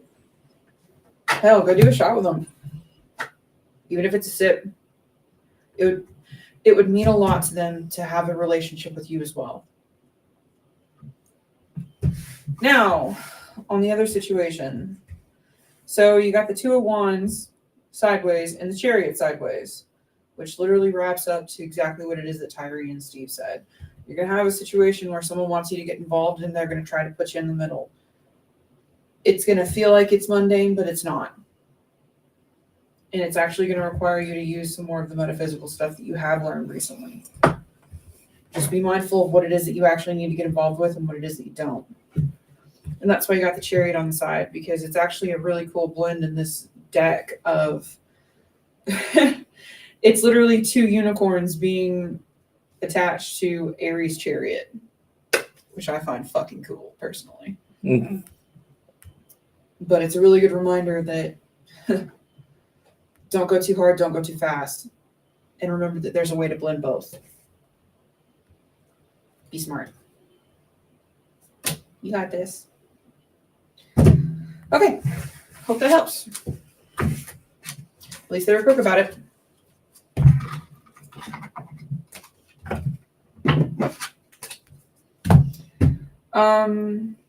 And April Kennedy and I think it was Miss Lisa. I'm probably going to say that we can get y'all next month if y'all can jump in, since it is already 11 o'clock and we still have a couple more reads to go. I hope that's okay. If not, it's not like you guys can't reach out throughout the month anyway. Yeah. All right. Russ is up. General, I'll read. Woo. And we are starting to get to that point in time in the night where I got to ask if people are still here. So, Russ, you are still here, right? Because if you did have to jump, let me all know, and you'll get bumped to the very top of next month's list. Russell. Russell. Doo-doo-doo. Russell. April and Barbara said that they work from. Someone has you on Google? Hmm? April. Russ. Roussel.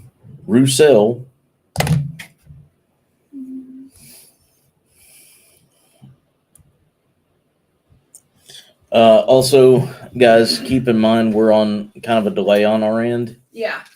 So if we don't see it immediately, that's the reason why we're kind of a little bit late to the party on some stuff. Tis the other reason, though, why I'm giving a little bit of extra time. But while I'm waiting, because I'm going to give Russell till probably the top of the hour. And cool, Sheila, you were actually about to be the next person that I was going to ask if you were still here. So good to see that you are. After Sheila is Mike, and then Terry, and then Angie, and then Jake. I know Jake is still here. And I know Mike and Terry are still here, and I think Angie is as well. So that is our current list. But I'm going to give Russ. All our reads. So I think Terry's is just you. no, Sheila's is just me. Mike's is Sheila's. just me. Terry's is just you. Angie's is just you. Oh. Jake is DC and Marvel. Oh, okay. So it's the two of you. Okay. Am I? Am I really? Yeah. You asked to be on the list, man. All right. Well, Get some rest, April.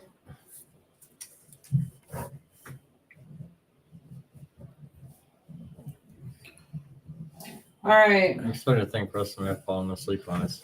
I think so too, and that's okay, because if that's what I'll do, Russ, is I'm just going to bump you to the top of our list next month.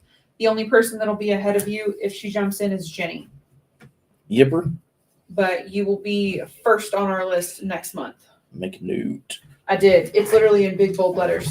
Okay. Am I really here is what I meant. Oh, that's fair, Jake. Oh, well, I can't fucking help with that question. can any of us really answer that? Life is an existential crisis. Didn't you know? Alrighty. Okay, Sheila. I'm going to go ahead and read you. Do it.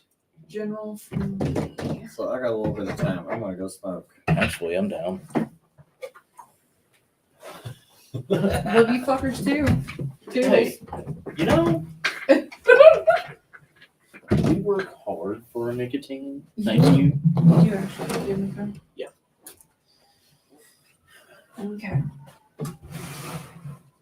So, it's okay. Grundle's got me.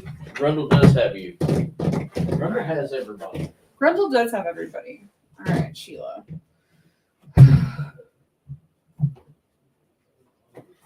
Oh, okay. Goodness.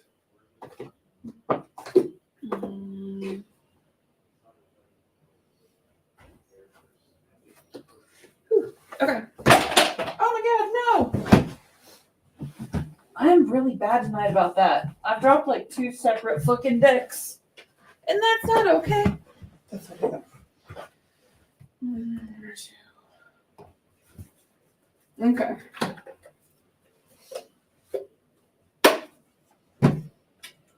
So Sheila. Do.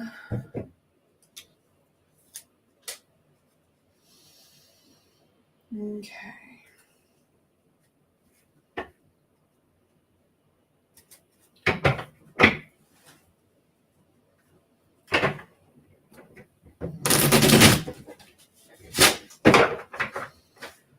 I wound up getting a Citadel deck, like Steve's Citadel deck, and I really do like it. MJ was the first time I'd read anybody with it. So you were actually going to be my second read with this deck. It's an interesting one. Okay. Sheila.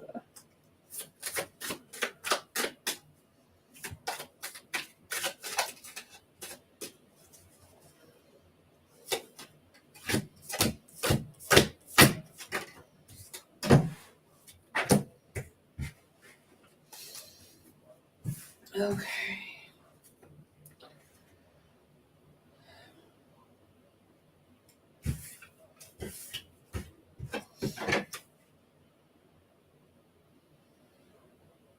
Interesting.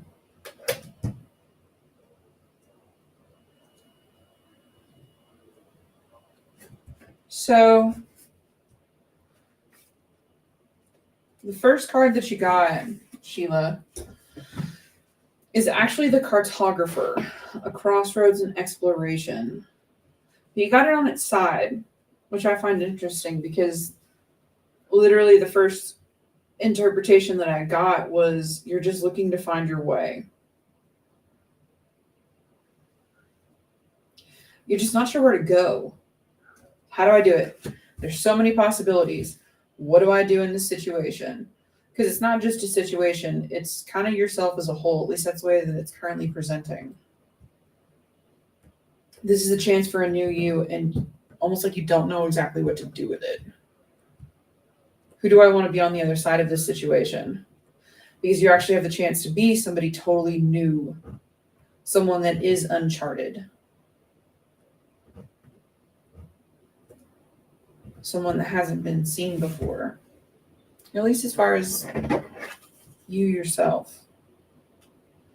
Because the next card you got is the Astronomer, Discovery. And what I think is really interesting is that the main portion of this card is literally an eye sitting in the middle of a white space that it's its own star, sitting in the night sky. What is it that I see? What is it that I do? What is it that I can be? It's actually a really hopeful card, which I find cool. A very, not only inspirational card, but also kind of just excited for the future. So even though you don't exactly know what it is that you're doing, you got a lot of hope, and I actually think that's pretty awesome. Okay, let's see. 1, 2, 3, 5, 6, 7.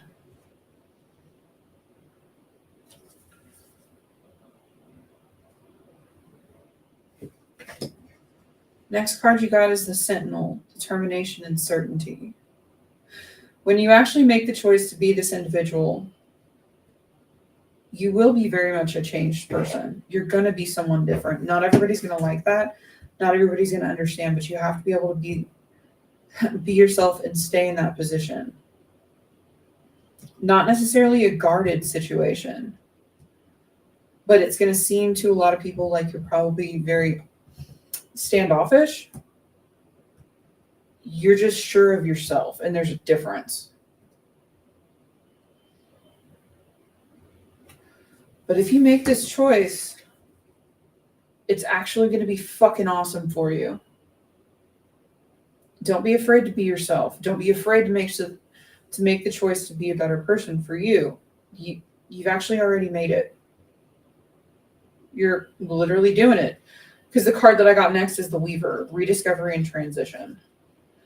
And this one's actually one of my favorite cards in the deck because it's got a lot of potential. You can do a lot with what it is that's on this card, and you can do a lot with different types of threads. Fate threads are really interesting that way. They can paint a very beautiful picture. You've got this. Don't be scared and don't be afraid. It'll cause you to hesitate. And hesitation isn't what's needed right now. The determination is what's needed. Because when you're determined, you can see the different spots in the sky that you actually can be. And then you have your chart, you have your map. Just be yourself. And don't backtrack. Don't fall back into the same cycle that you just broke. You don't have to be worried about it. You did actually break it. But now you have to choose not to go back to it.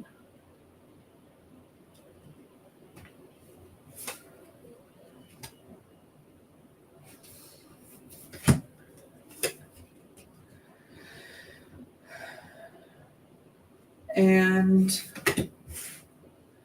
if you're concerned about the fact that people will figure it out,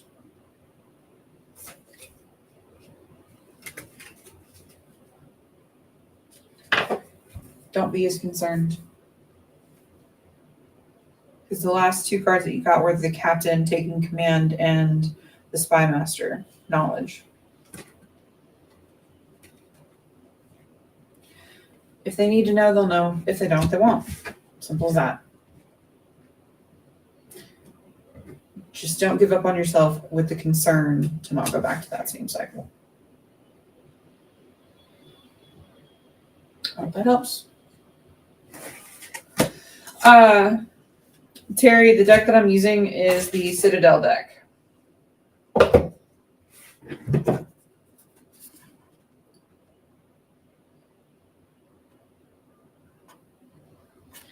Steve has the deck too, but this one's mine. Like, this deck is mine. He has his own.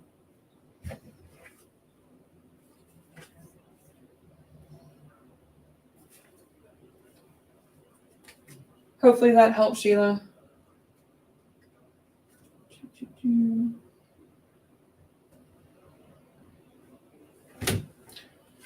Okay. Next up, I have Mike. Mike, I know you're still here because I see the wah, wah. Oh, hey, Russ. No sweat, man. When the two come back in, they're just taking a smoke break. We can do your read if you still want to tonight. It won't be a problem if you do. Just let me know in the comments. Because they're just taking a smoke break. Boop.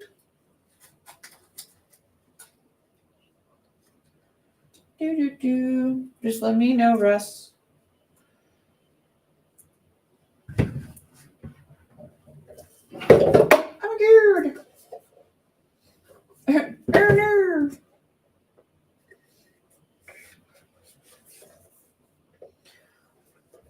Yo, okay, Mike. I know you're still here. Yes, it does. There's a situation happening that could change family dynamics, and for me, that would help carve my path. I'm glad I was able to help a little bit. You really do have it, though. I promise you do. You just gotta have the confidence in it.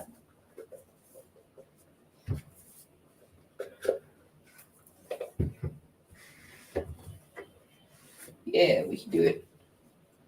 Cool. Remember that scene in Wayne's World when Garth was all alone? Back.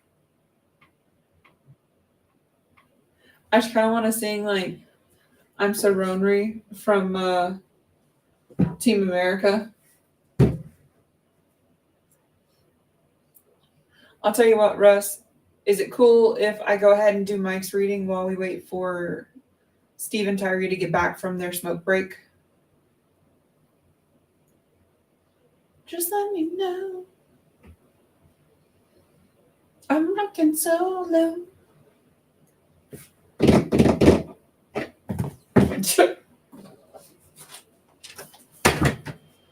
Check. Do. America, fuck yeah. Yeah, just the full like I'm Sharon Reed. Sharon Reed.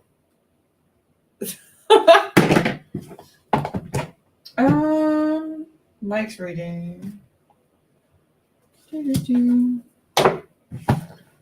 Okay, cool. Then I'm gonna go ahead and knock yours out, Mike. new geologist and that path for GSP. All right, Mike. This one, nope.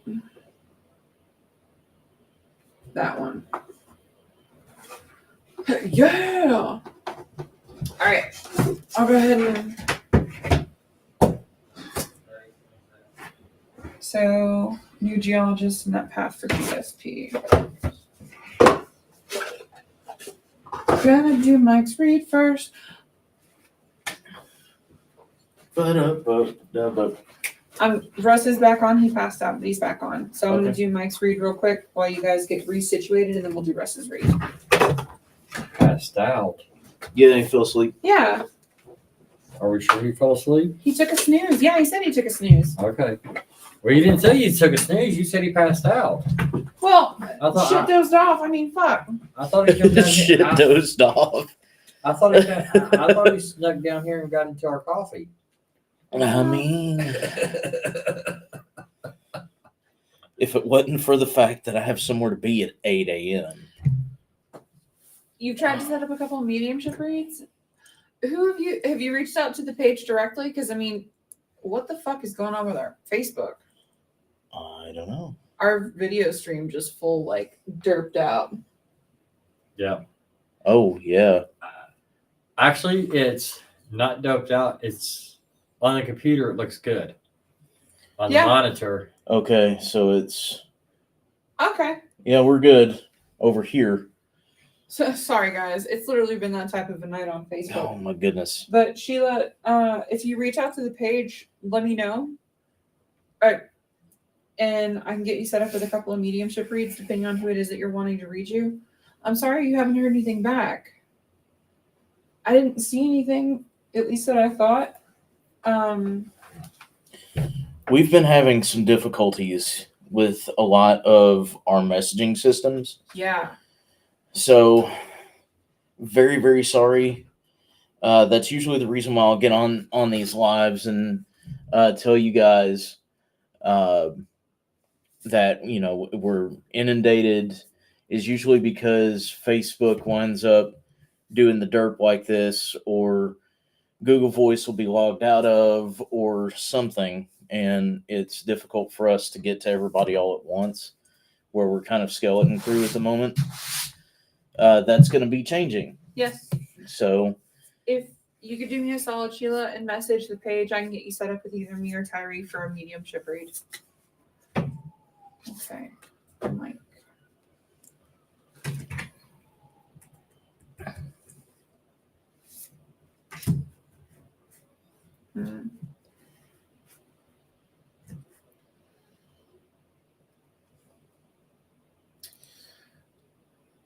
I left messages on the messenger.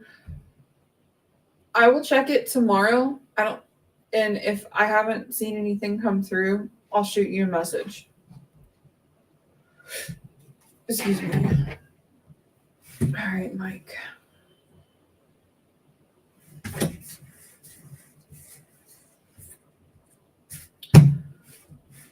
Okay.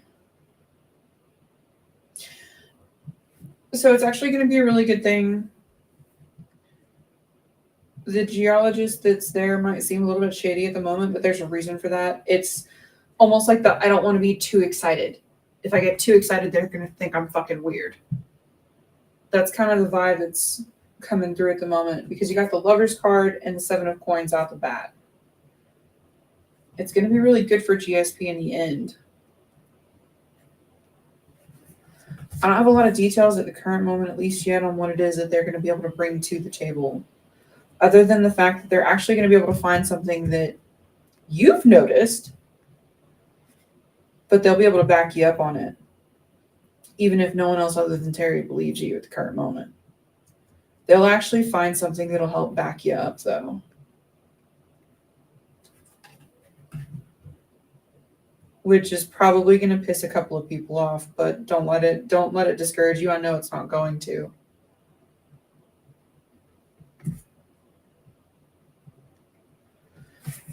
This card I need a little bit more clarity on.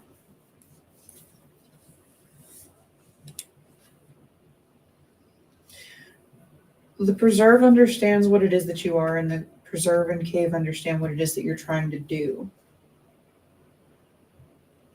It just doesn't quite know how to thank you because it's not necessarily used to the love that you give back.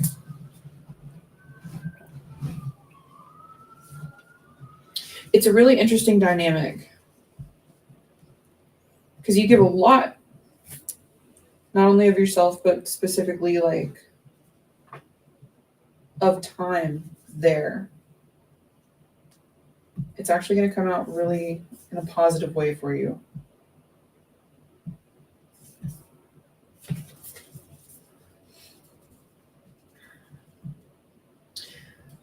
If you can do a tour with the geologist, you should.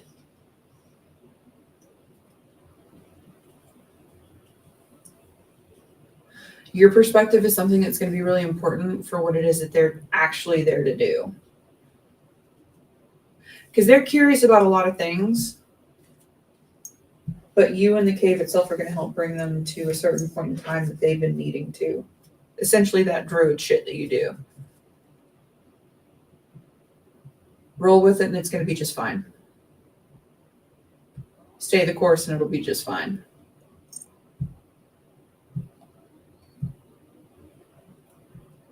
And if you need a little bit of assistance, you can call on the wind.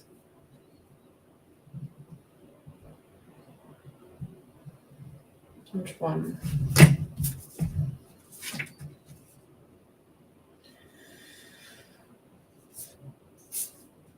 Summer or autumn if you do need to call on the wind. Because you got the future card when I asked that. Which wouldn't be spring. Because we're currently in spring. Because y'all are going to find an interesting thing when you do start actually digging in. And it's going to seem like a lot of things are unraveling. They're not. Just roll with it. It's things coming to a close that need to come to a close so that better things can begin. I hope that helps.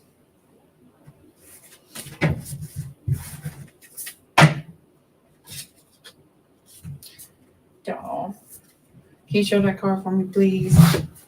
Yep, this is him. Yeah, 100%. That's how I know the reading's done. There you go. It's the defender. Yeah. And what is it? A fucking rock. Uh-huh. It's an Indian sex stone. A fucking rock. A fucking rock. Okay. Okay. Russ. Russell. It is a general all. Okay.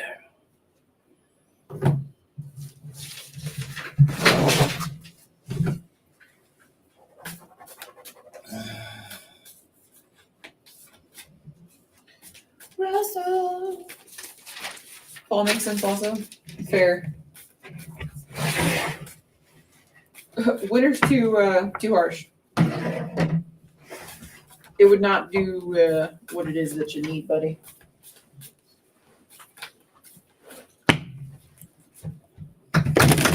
Russell.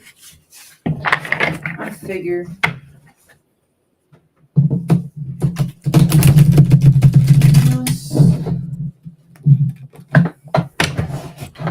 Usually back to work.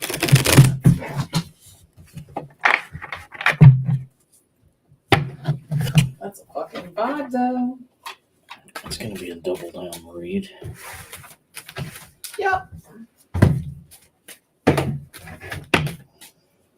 It's actually the first time in life that I've read the 2 decks.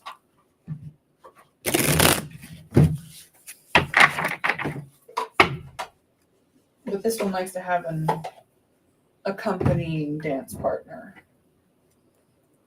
All right, Russ.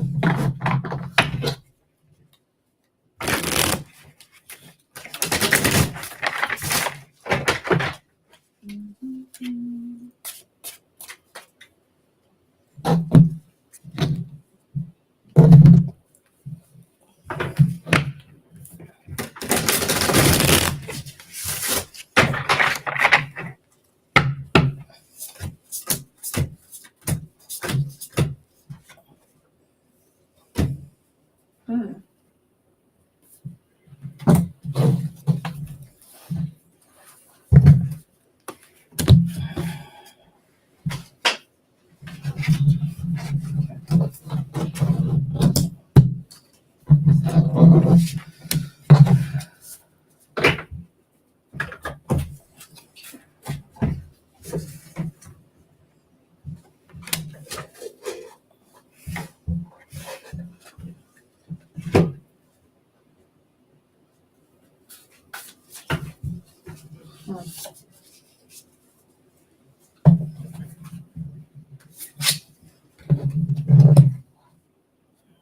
So,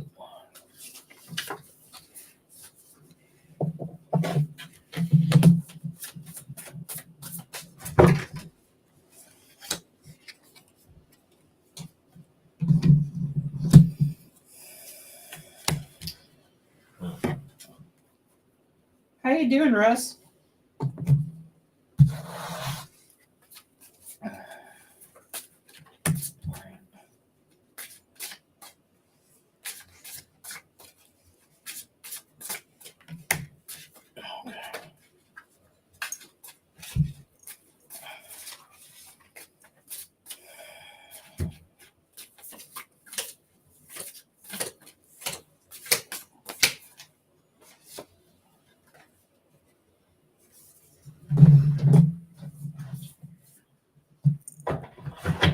Who's going first?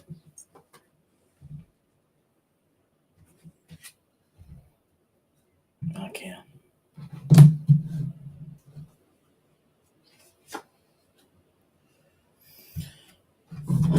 So, using Granddad's deck, because this is one of those things that seems as though it needs it. We have the Dove card, which is love in this deck, but this one is talking about peace in and of itself, not just love for the sake of love. This is talking about something pure, specifically something pure of heart. Then we have the Beaver after that, which is build. So this is a good thing. You know, we're actually building on something, or at least we're working at a dream, or at least a goal. That this is good stuff, right? What comes in is a little bit of apprehension. We have the doe, a deer, a female deer. But her card is caution. So it's almost as though this situation is either too good to be true, or there is a risk or a hiccup, something that's gotten in the way. And there is a lot of hesitation for continuing this. The reason why, we have the duck, which is the navigate card. However, it was pulled in reverse. So whatever this is that kind of got in the way wasn't necessarily a blindsiding moment. It's just right now you may not have the resources, whether that is financial or material, or if it is just bandwidth. You know, right now you just don't have the resources to see your way through things.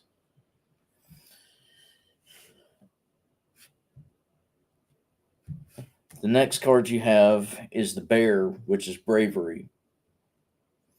This is talking specifically about a choice that needs to be made, and remembering that bravery isn't moving forward in the face of fear.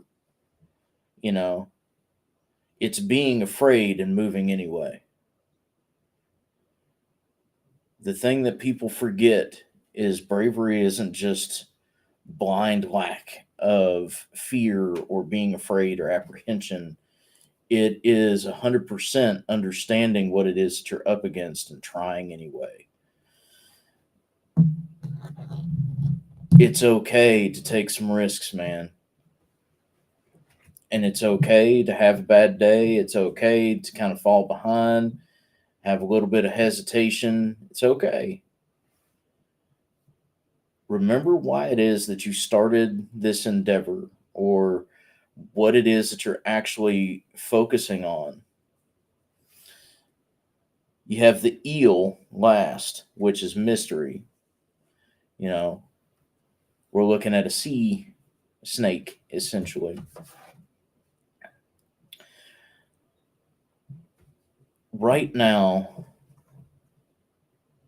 don't see what is happening to you as some kind of struggle or some kind of punishment or test. It's not what it is. This is something that you should see as a challenge. Are you going to rise to that particular occasion? Or are you going to allow yourself to always wonder what could have happened? The last card you got from me is loyalty, which literally wraps up exactly what it is I just said. Stay true to what it is that you decided to do. You know what's best for you, man. You haven't been swinging blind. Stay the course. Keep that chin up. Keep that chest out. You have a lot of reasons to be proud of where you're at. It's okay. You're going to make it through. Next. I'll go. Okay, Russ. Mine goes along right with Steve's, but we're going to dig a little bit deeper.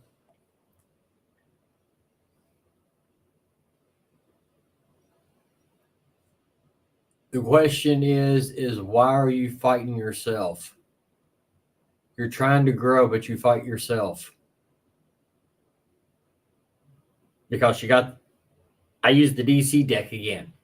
I got the Lover's card, which I really need to read about the Lover's card, so I need to find out who it is. What's the card? It's a gay card. I just want to find out who it is. But you got the Lover's card. You've also got the Nine of Cups and the Four of Wands. And that is, you need to work on your feminine and masculine energy. So, like most people that I've said tonight, which 2 or 3 I've said tonight, try to get out into the moon tomorrow night. That was the conversation me and Steve had out when we were smoking. Get out into the moon tomorrow night. Spend time with her.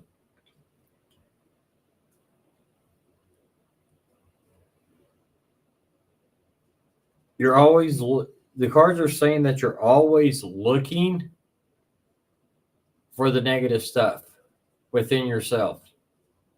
It's time to release that. It's time to move on. Stop fighting yourself. If you really want to grow, stop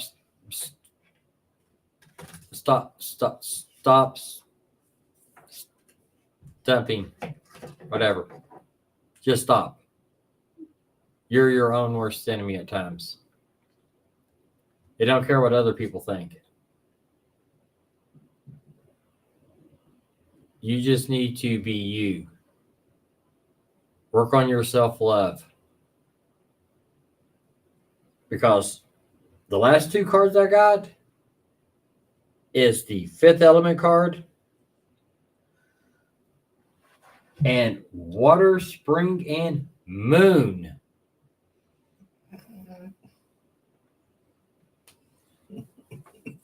This is the time to do it. now. It's time to expire, man. So work on releasing whatever it is that you're holding on to. You know, we do that little thing, and I've talked to you before. I think it's called what? Oh yeah, shadow work. Work on your chakras. Any questions? Get a hold of me.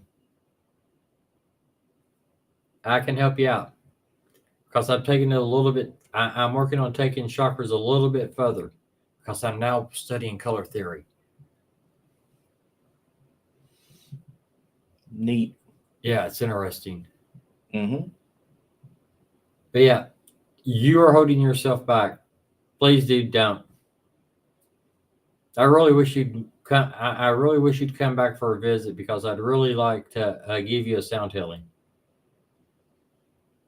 We could try it online, but I think at the moment you really need to be in person. Hey, I guess I could take a field trip. Yeah, you can go see him. Yeah. If I could figure out how to do it, I'd come see you. But yeah, please, dude, stop fighting yourself. You are your own worst enemy. Get out into the moon tomorrow night and start loving yourself more. Get you a rose quartz bracelet. I mean, I'm proud of you, man. If I can do it, you can do it. It's true. Fucking A. I've been wearing this sucker for 3 days now. I'm done. Okay. I basically just handed him his ass, so you get to sew it back on.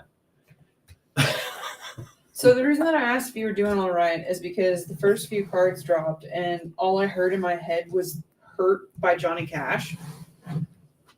Specifically the part about wearing a crown of thorns, which I find really fucking funny because this is a little joke for me. One of the cards that I pulled, because this deck always likes to come out for you, the Obsidian Veil deck, and I'll show you that one here in a minute. But I'm hearing all of, the Crown of Thorns, and the Virgin Mary card drops. And I had to kind of chuckle a little bit, but it literally says, "My divine light shines to guide all towards love, forgiveness, and eternal hope." Which literally loops back to what it is that the two of them were saying. But here's the thing. In some ways, she was very much a martyr. Please don't be a martyr. Not for somebody else's cause. Because on top of that one, you got the Five of Wands reversed and the Lovers reversed. And as far as challenges go, it was almost like it was coming across like you weren't quite ready to have that type of a conversation. Not just with yourself, but specifically with your actual divine feminine. Because off on the side, I'll read those here in a second, but Lilith and the Harpies showed up. And we're literally just like, "We'll talk in a minute." Okay. So you started with the Virgin Mary after I heard "Hurt." But the Shinigami card is a card that I keep coming back to and I keep fucking staring at. It says, "I stand as a reminder that mortality's embrace is but a gateway to eternal transformation." Literally the embodiment of just because it's hard right now doesn't fucking mean it will be always. But what I find interesting is her face, because that's what I keep looking at. It's literally pale white and stained blood red, surrounded by cherry blossoms. A Shinigami is a Japanese reaper. They're a farrier of souls. Death comes in many forms, man. Not just complete physical death. There's ego, there's shadow. There's even situational. It's okay to grieve the different situations as they pop up. As a matter of fact, you kind of fucking have to. But forgiveness is the key port here.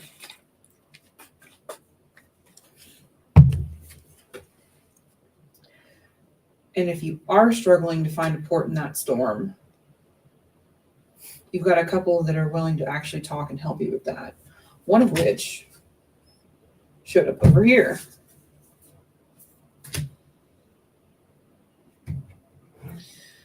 So the Harpies card is winged emissaries of retribution. We sweep down upon the wicked with talons of justice. They're fucking sick. Harpies are insane sometimes, man. But let me tell you what, they'll fucking get that justice. They're also a different type of farrier.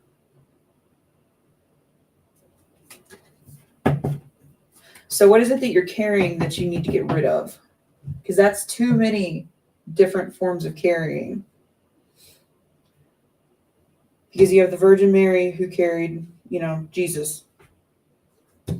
You have a Shinigami who carries souls, and you have Harpies who carry justice.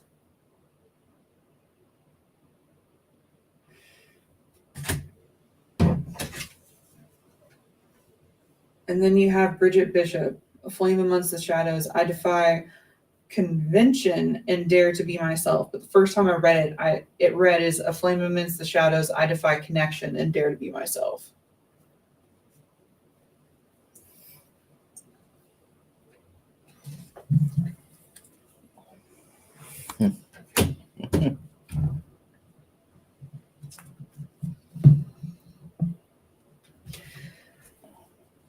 You do need to have a conversation, man.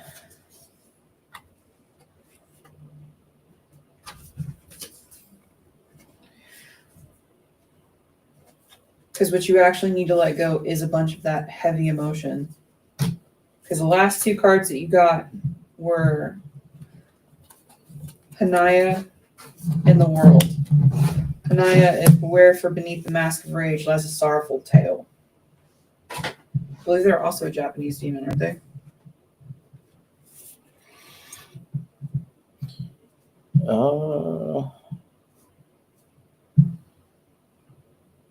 Yes. Or at least Eastern, Eastern, yeah. I believe. There's a bunch of cherry blossoms on it, and that's part of the reason why I was thinking that. I can't remember if they're Japanese or if they are Chinese or Korean. I can't remember. And the last card you got is the World. But sometimes you do need to remember that you are actually meant for great things, man. And that even when the people and entities and divinities have plans for you, if you decide to divert, that is your choice.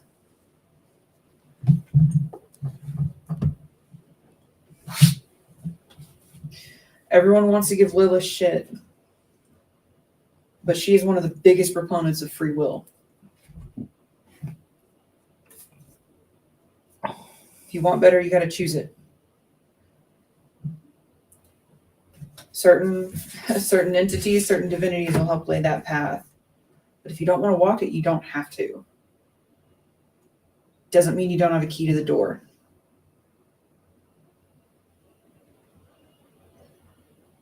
The real question is, are you the one that locked it? I hope that helps.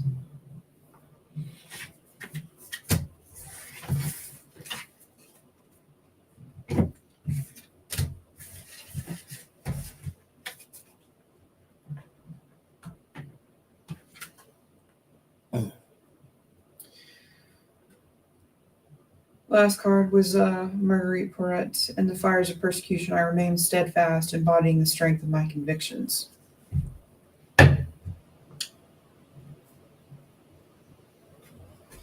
Even if the door's locked, man, you still got keys. It's hard to lose those. Yeah, they're called feet.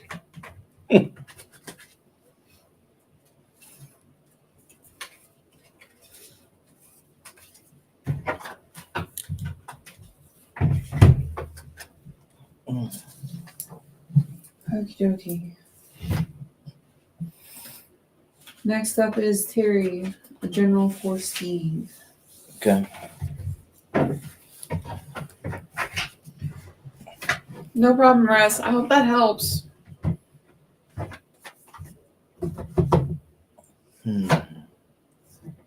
Curry. Turry. And my it's actually a lot more sturdy than it looks. He was concerned about my deck box. No, that thing ain't going nowhere. Nope.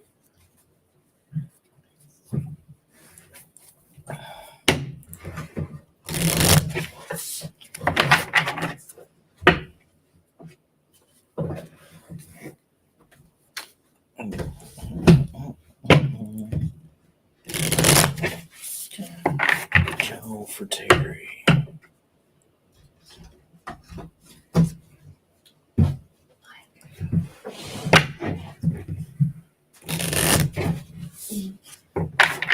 Who's after Terry, just in case? After Terry is Angie.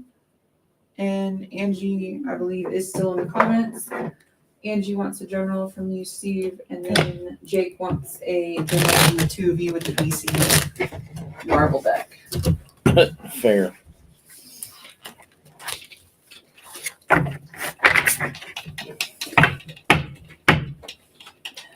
Marvel deck's getting a lot of play tonight.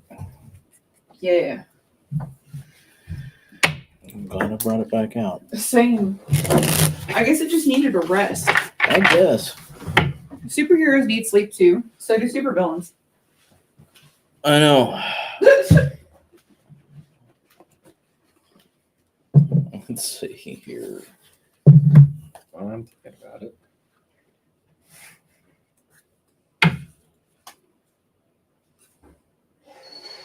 Joe for Terry. Interesting.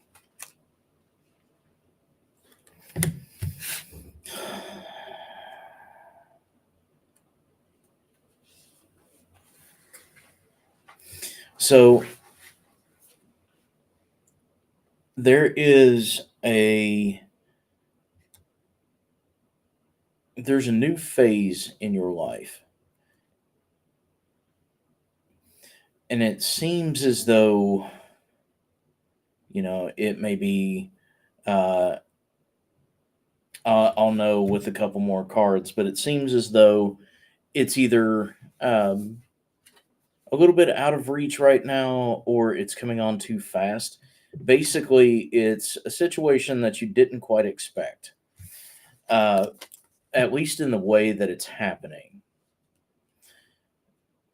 This is an interesting card to start with because it literally is a beginning card. So you got Shadowcat, and it's literally we all start somewhere. But this card specifically talks about phases, different periods of our life, different defining moments.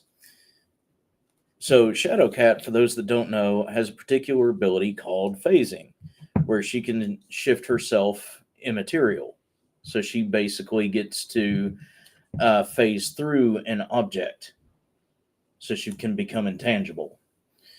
That means that things like comfort zones, at least as far as the card is concerned, comfort zones, boundaries, major decisions, things like that, there is an ability to move seamlessly through them. And there's one that has just recently started.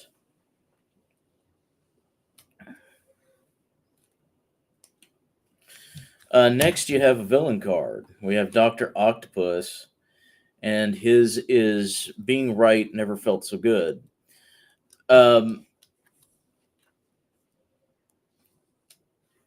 This is one of those situations where you saw this coming.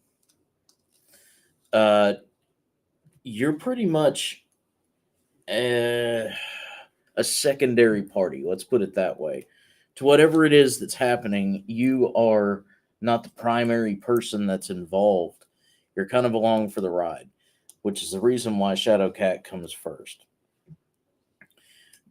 Be careful of the I told you so's or the, I fucking knew it, things like that.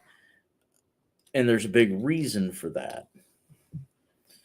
Just because you know doesn't mean that it's for you to say anything, because you can actually affect someone's life very greatly. The more information someone has, whether it's good, bad, or opinion, the more it sways their particular decision to do things. In this particular case, it may not have necessarily been the choice that you wanted to make or that you would have made, but it's the one that this other person did. And this is talking a lot. Yeah, this is talking a lot about making sure that you are careful about becoming very callous. So this is somebody that basically fucked around and found out with you, or pushed the limits a little too much, poked the bear, so to speak, and now is not necessarily at odds with you, but there's a weird tension. You got Emma Frost next. Emma Frost, her thing is, of course, if you think I'm cold, just, now, just wait. This is talking about literally that. It's a fuck around and find out card. This person is going to have a lot to say about where you stand in their situation. Be full aware that it's their situation and it's not yours to get involved in. The more this person wants to talk and press, the more you should probably leave them alone.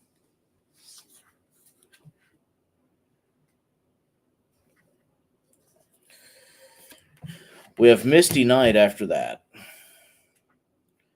Misty Knight's an interesting street level superhero, but her whole saying is, are you sure it's answers that you want?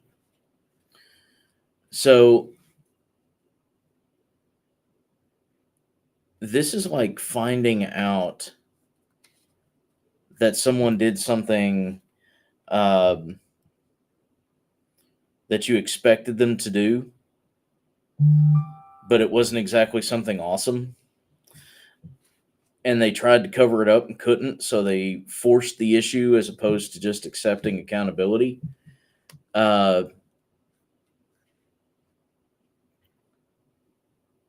Someone that may or may not be close. The fact that it's Misty Knight and it's she's a street level hero says that it's somebody close to home.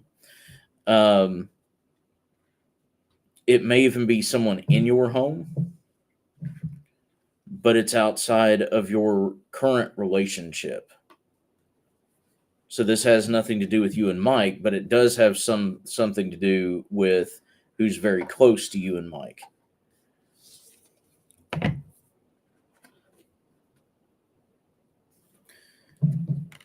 Then you get Wolverine, which is an interesting fucking mix with all this. You're going to want to tell this person to completely fuck off, get out of your life, or get pissed off and basically cold shoulder him. His big thing is, when I'm alone, I'm in great company. That's his deal. But Wolverine, anybody that comics or movies or anything else, is somebody that holds a lot of rage, holds a lot of unrequited feelings, is a very complex kind of, in some cases, vengeance-driven character. He's not exactly a quote-unquote hero in a lot of cases. He's more of the anti-hero. This really feels like a family member. This feels like a family member, or a really close friend, or at least someone that you saw as close. It's what it feels like, because a a lot of what happens to Wolverine is betrayal in his comic depiction. This seems really close to home. You and Mike may have a fox in your hen house. Be aware of that. Vet your friends.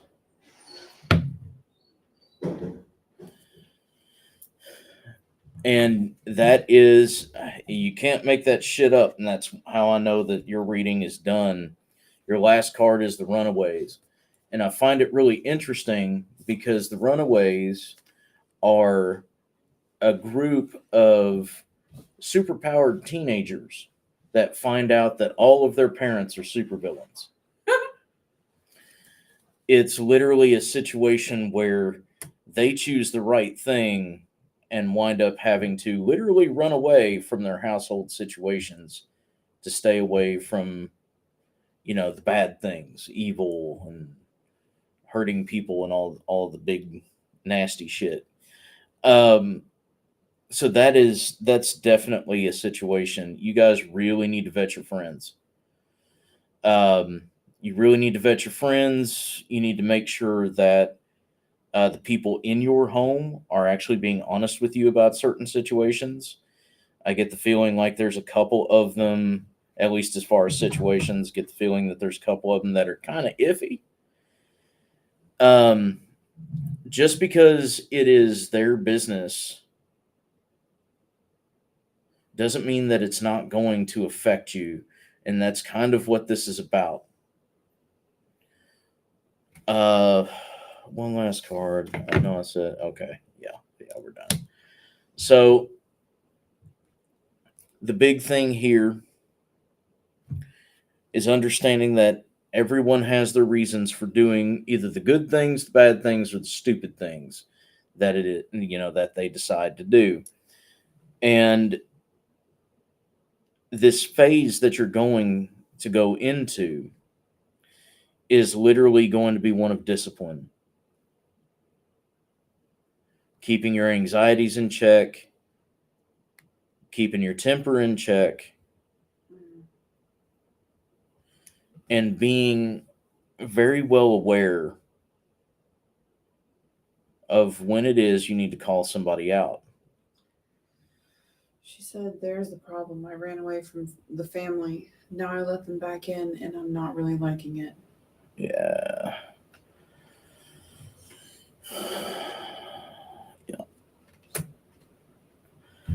So here's the big thing.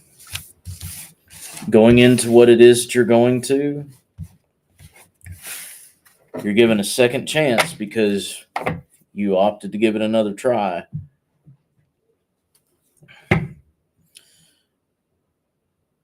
When you make a decision as strong as you did, the whole, okay, I'm distancing myself, and here's the reasons why. Have the discipline to stick by it. You don't have to be mean. You don't have to be rude. You don't have to be hurtful. You don't even have to be emotional unless you just need it in that moment. All you need is to be honest and stick to it. Not everybody's out to hurt, but not everybody's out to help either. And you don't have to hurt someone to be a hindrance. I think you know exactly what I mean by that. Some people don't intend to actually be a problem, but their inability to act just makes them an obstacle after a while.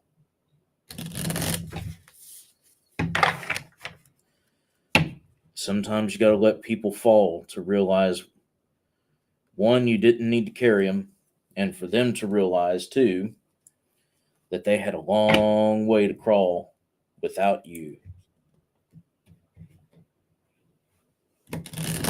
Hopefully that helped. I know that was kind of a rough read, but hopefully it did the thing. Miss Angie. Miss Mhm. Angie, are you still here? And she wanted a general. Yep, from you. Okay. Also, Jake, are you still in the comments? Or did you pull a Russell? It is okay if you did, because it's getting late. Just a little bit. We're on phone. We still got like 8 people in here. Okay. Angie and Pam. Yeah, sorry, it is too late to get on the list tonight. But you can definitely get on our list for next month.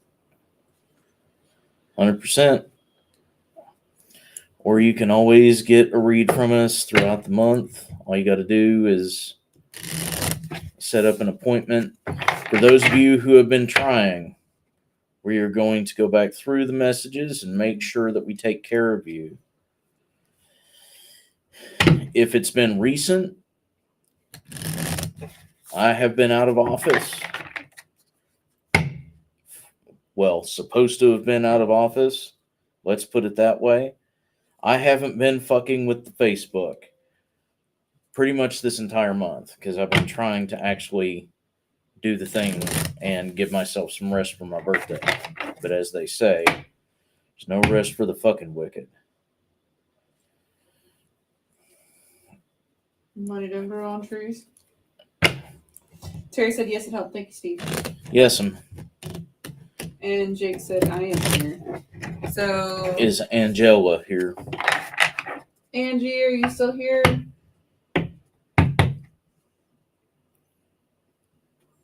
I'll give you till the top of the hour. What time is it? 11:59. Midnight. Yeah.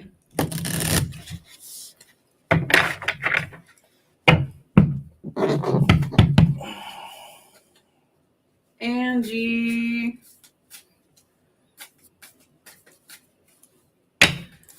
Because if Angie doesn't pop in here in the next like 30 seconds, then it's going to be Jake's turn.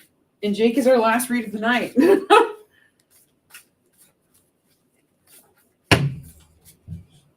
He said, however, if you're tired, you can skip me. Nah. Nope. They're both already shuffling. Yep. You asked for it, you get it. That's it. You made the list.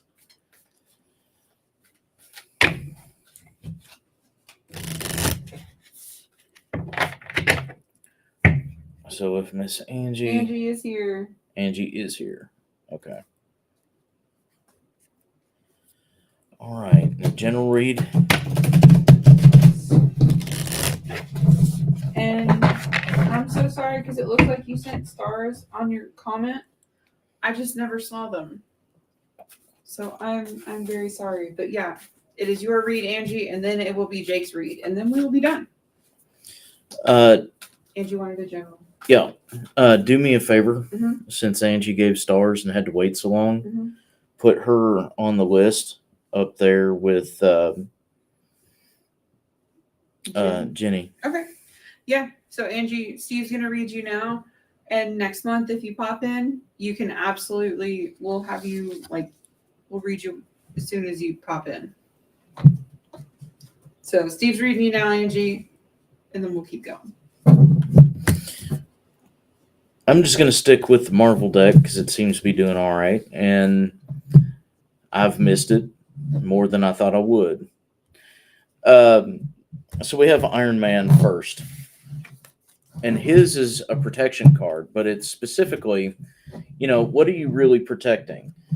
And that's an interesting question because this could be anything. This is talking about a career spot. This is talking about your social standing. This is talking about something material. This is talking about your relationships or your family. This is a broad card to start with, but it's a very interesting card because usually when my reads start with this one, it's talking about taking unnecessary hits. Tony Stark is kind of an idiot. He is a super genius when it comes to technology and several other things. But as far as common sense and being able to navigate the world, he's kind of a fucking doofus.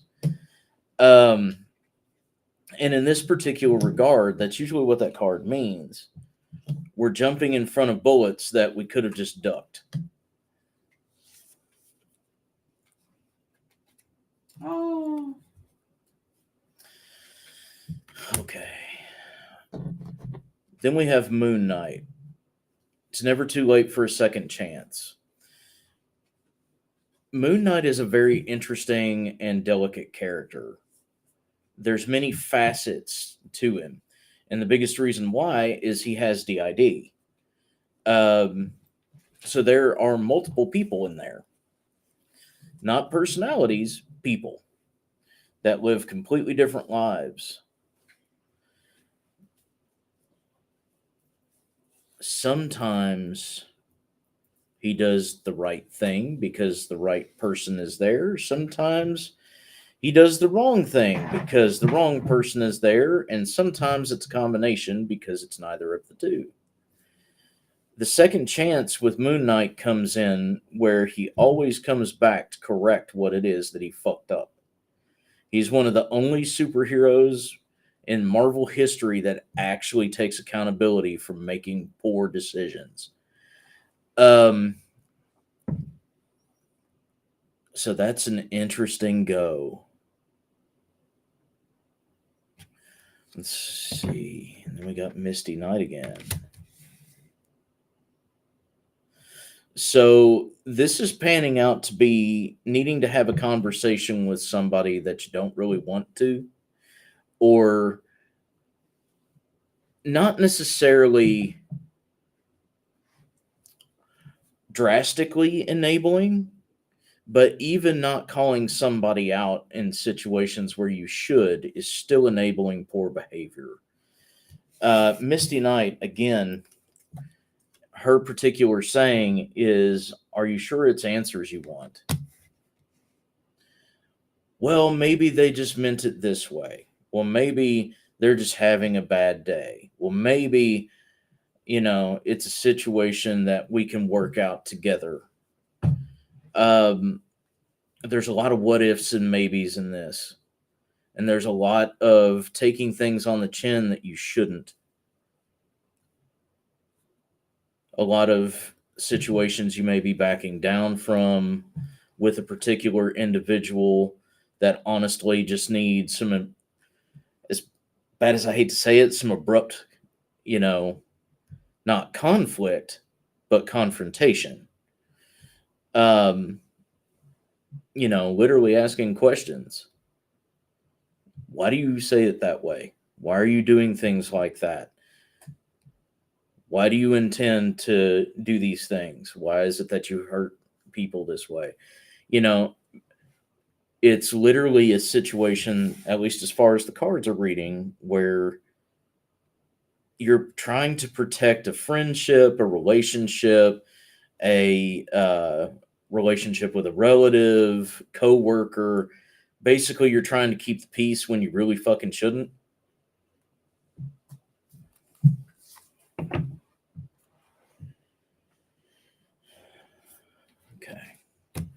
Then we have Squirrel Girl. When the wilderness calls, I listen. This is talking about finally letting nature take its course. So that means either this conflict of interest, but this confrontation is either in the process of happening or will be soon. There's going to be something that's going to catch you the wrong way at the wrong time, or already has, and there's going to be things that are said or asked that are going to start a very interesting dynamic in this relationship. I'm not necessarily saying that it's going to be a knockdown, drag out, but I also don't know the people that you hang with. That's interesting. Okay.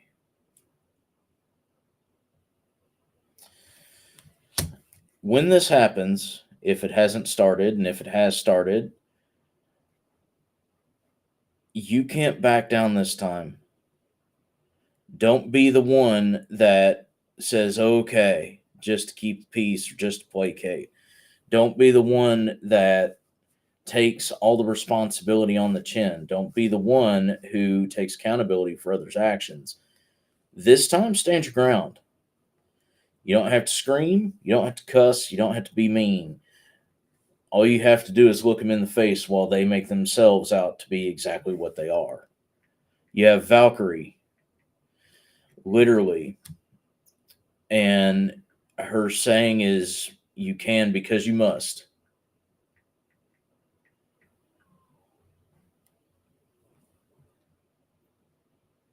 Sorry, weird shit in the building. Okay.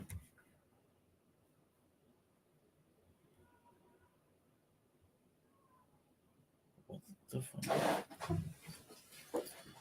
That's weird. I'll be back. Weird noises, like actually weird noises in the building.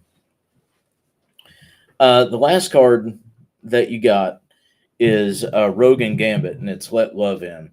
And they are a very tragic couple, you know. There are periods where they are together, where they're not. They're on again, off again. And one of the big things with them is they can't really actually touch. They can't be together in a physical sense. Rogue's ability is basically a massive energy vampire. She can kill somebody just by touching them for long enough. Steal their power, steal their memories, the whole bit. And Gambit is kind of a whore, calling it what it is. He is, you know, a bayou boy who got by on his looks and his ability to do sleight of hand card tricks. That's a really rough conversation between the two of them, but it's a really rough combo as well. However, they find a way, when they do find a way, to make it work. This is going to be a situation that will be resolved in the way that it needs to be. If it is someone that's close, like an actual relationship, you guys might be friends after. If it is a family member or coworker, you can agree to disagree. But this particular individual is going to need to understand that you're not the pushover that you've let them believe that you are. And they need to understand that you're not going to continue to be a pincushion or a punching bag. Yeah. I hope some of that made sense. If not, apparently this is mine. Tyrese has been the moon all night. Mine has been vet your friends all night. Vet your people. Because you got somebody that is itching to cause some shit or is in the middle of forcing you to clean up their mess. Both of those are not cool. So hopefully that helped out a little.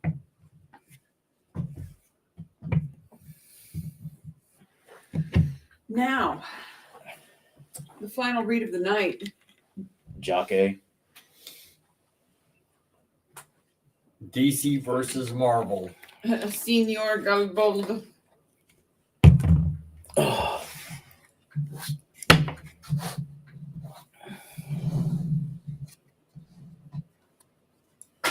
Jake, you still there? Angie said makes sense. I understand what this is. Thank you. Good to see you all again. Good night. Yes, ma'am. You have a good night. We'll see you next month, next week, hopefully, but next month, definitely. Yeah. What is it? Jake. Huzzah.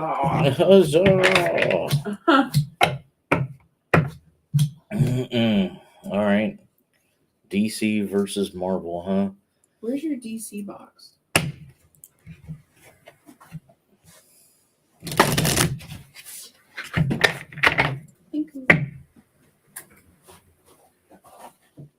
he's over here on the tug. Yeah, I was about to say I've got one here. Yeah.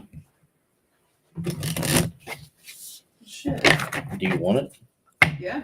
Cool. You can have mine. Yeah, because when we were going through the show, I was like, wait, I think I got that. Apollo and Midnight are the letters. Yeah, I already love it. Of course, it would be Apollo. It's basically it's night versus day, good versus evil. They come together to. Fuck. Yeah. Yeah. No, they come together to emit a star. Fuck. I mean, what causes a star? Pressurized gas. Oh. I don't think you can call that gas. Ew.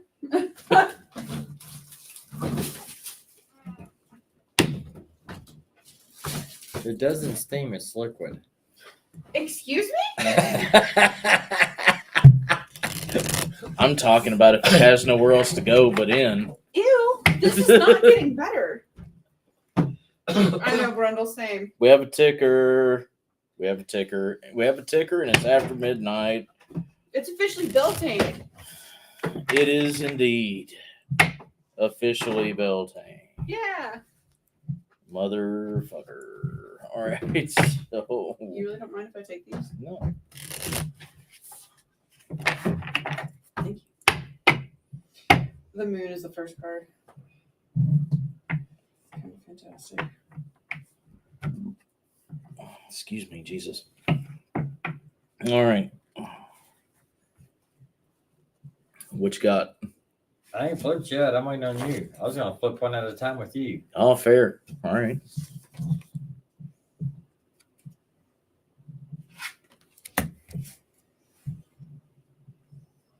Did you get? I got Domino. I'm always feeling lucky. I got Supergirl, the star. With one for one. So Domino, technically her superpower is not luck. It's probability manipulation. She makes her own luck. Literally by scanning multiple multiverses and finding the situation where she comes out on top, and then forcing that version of her into her current situation. It's pretty fucking wild. But it's literally making life what it is that you want it to be. This is a manifestation card. It's literally a let's move forward in the way that I want to. I can finally live again. And I find that really interesting with the star card, because the star card is literally the navigation card. It's the light of hope. It's the guiding star. So this is literally a 1-for-1 already. So what do you got? Next card is Ace of Swords.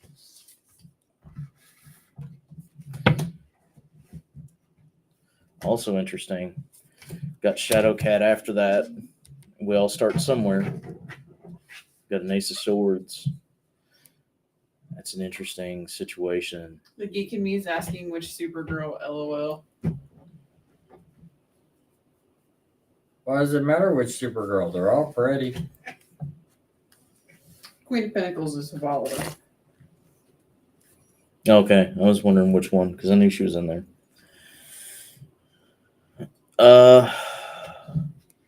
But with my card, the Ace of Swords, you have the sword actually pointing at the sun, which to me would be representing you, and you're hiding behind a mask.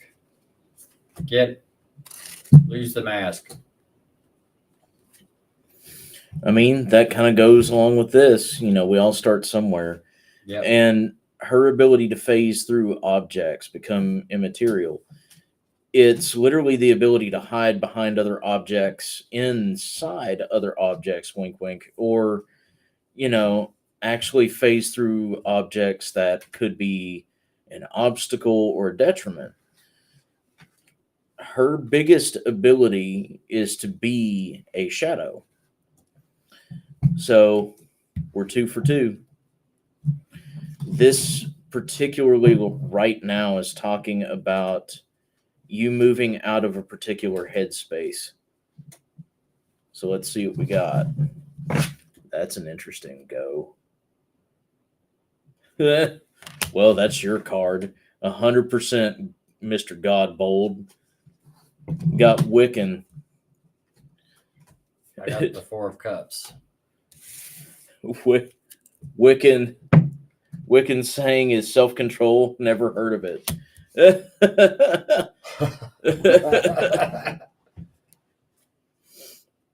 So this is literally talking about you coming out of a comfort zone. You showing at least those that you know you can trust, or at least those that you do actually give a shit about, the person that you are outside of the nerd community.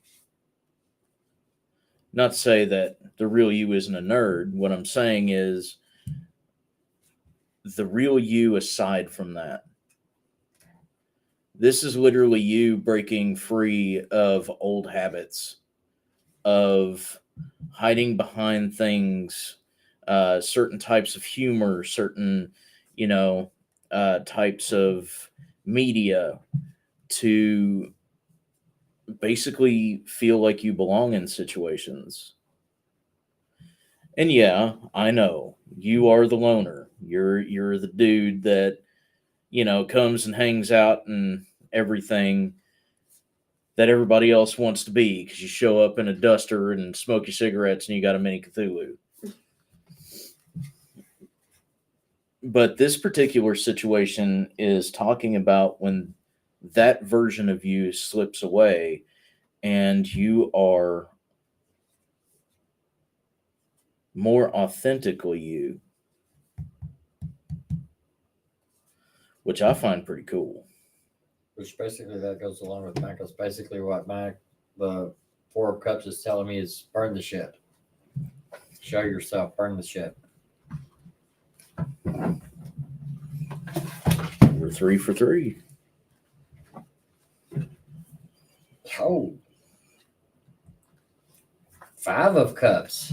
A lot of cups. Which is, to me, because this one is doing water. So you're supposed to burn the shit, then wash it away.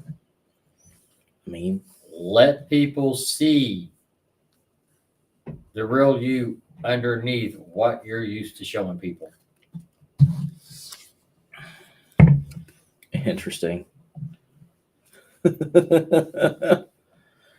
Show people what you can actually do, man. And I mean that in the most friend-driven way that I possibly can. I would really like to consider you a friend, and I do mean it when I say this. Show people what it is that you can actually fucking do. You actually got Nick Fury next. And his big thing is they put me in charge for a reason. The big thing with this particular card is it's talking about standing up and taking the lead even if you don't want to. This is the role that I've been given, but this is the one I choose to play. So yeah, 100%. We're stepping away from certain comfort zones, taking a couple more risks, being a little bit more socially adventurous, or at least trying to broaden horizons a bit, which I think you've already been doing, because I know your stance on the paranormal and the metaphysical, but you're still here hanging out. We love you, Jake.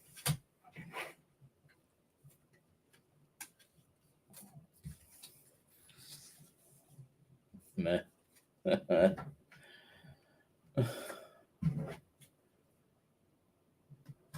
Confidence card. I got the four of Wands. Manifestation card on your end. Well, mine is you got 4 wands pointing in different directions. But only 2 of them are working. So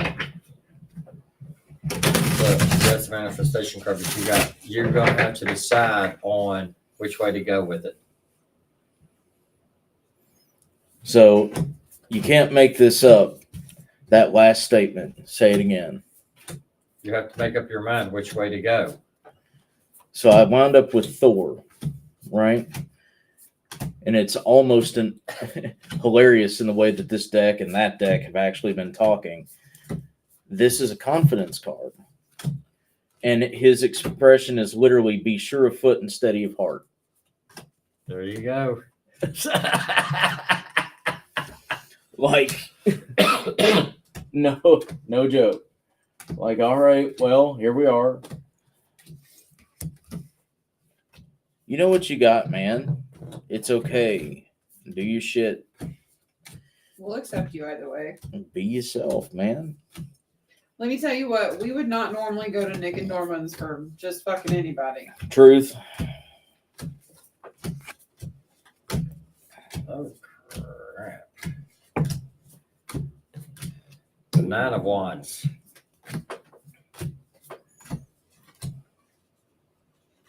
And which my card is telling me that you stand out because you want to stand out and you don't want to fit in the crowd. But at the same time, you're still hiding yourself. Yeah. Whoa. Well, That's why I'm like, ah, damn. we're still on track. My card is Mystique. For those who don't understand why it is that we're having a fun time with that, Mystique is literally a shapeshifter. That's her mutant ability, is to shapeshift. And her expression is, what you see is never what you get.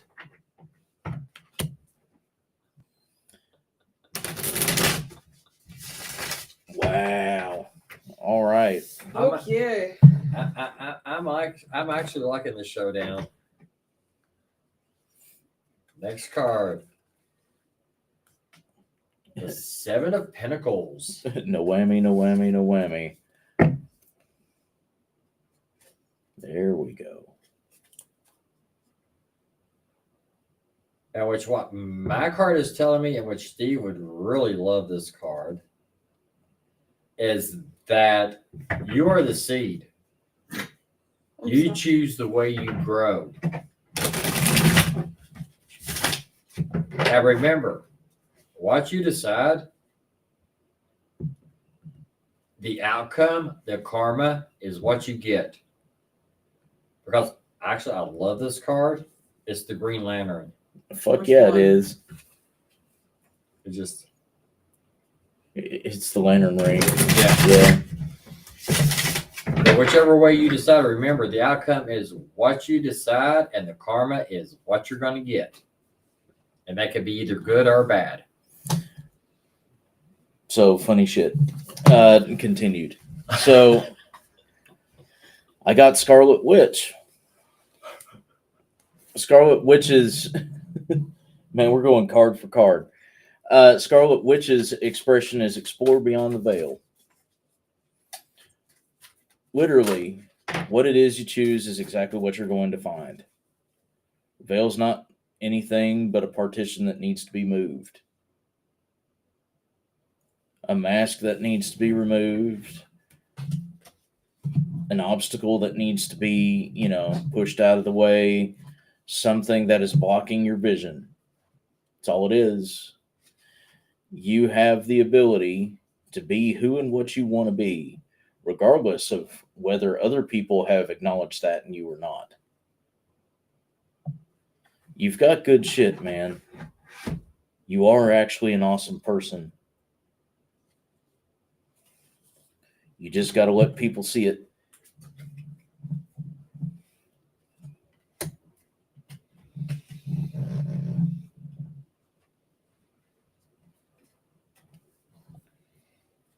Okay, so now this is what's really funny, because the card I just drew is the one that I'm getting ready to place on top of the star.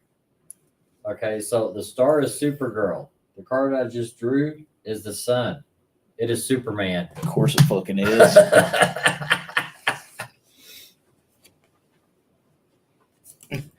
I also find that really funny too. You also got Howard the Duck. You're not from around here, are you? And it's literally fucking Superman on the card. But it means the same thing.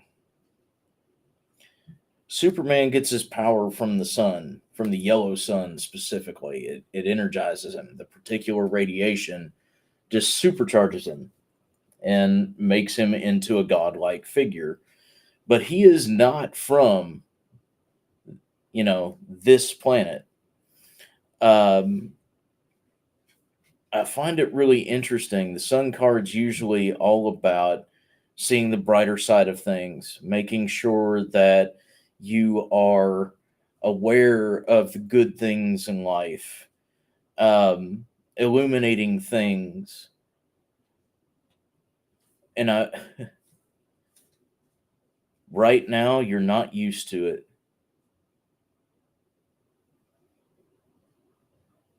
Right now, you're not used to it, which is why Howard the Duck came out. You're not from around here, are you? It's okay to have some good shit happen in life, man. Sometimes it's good for the sake of being good, and it might just be a fleeting situation, but it's a good one while it's there. Enjoy it. Spend time.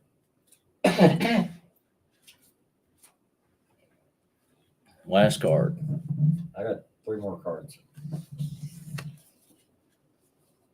The Knight of Wands. Shazam.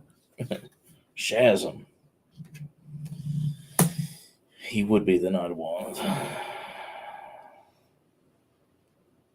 Which, by what I'm getting from my card, the way it's laid out, in the middle of the chaos, you are the calm. You know how to handle situations that other people can't. Real voice of logic kind of shit. People may not necessarily always follow your advice, but the advice that you usually give is sound.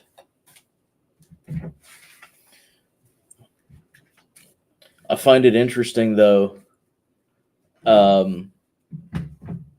You wound up with Emma Frost as a, compliment to Tyree's card.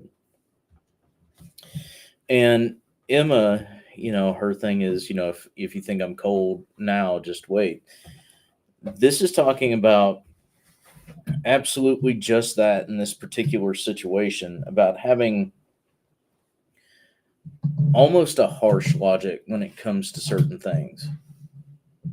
Not just cynicism or skepticism, things like that. This is talking about clear-cut, black and white, this is exact fact, this thing right fucking here. And there's not really going to be much of give when it comes to that.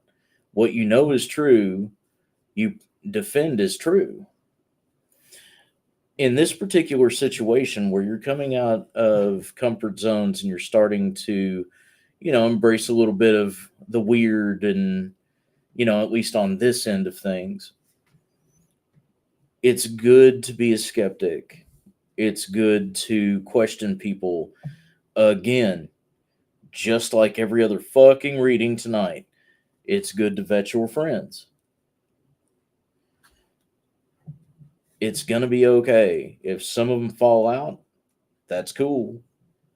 They'll come back.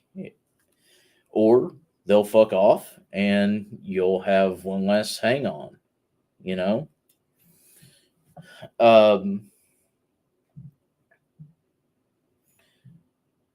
Just be careful not to turn that logic too inward. A lot of times when that particular logic hits, we wind up getting callous against ourselves. Be careful of that. What do you have? 2 more? 2 more. Okay. Next card is the Knight of Cups. And honestly, I do not know who she is. Black Canary. Oh, that's kick ass. So, yeah. But what the card is really telling me is that don't lose yourself to your ego. You can stand out up front, but don't lose yourself to your ego. Don't let it all go to your head.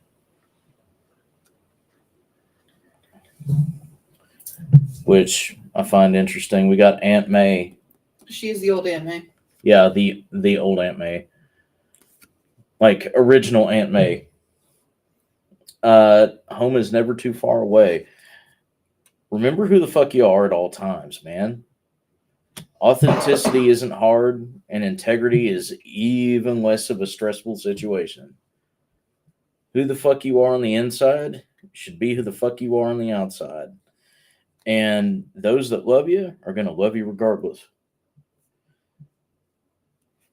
Hi, Jeff Matt. Would you like to guess what my last card is? Is it this? Almost. Oh, really? Uh-huh. My last card is the Moon. Motherfucker. Catwoman came back up. Motherfucker. With fucking Misty Knight again. So, try to spend some time in the Moon. It's time to let go of stuff. It's time to let it go and move on. Start anew.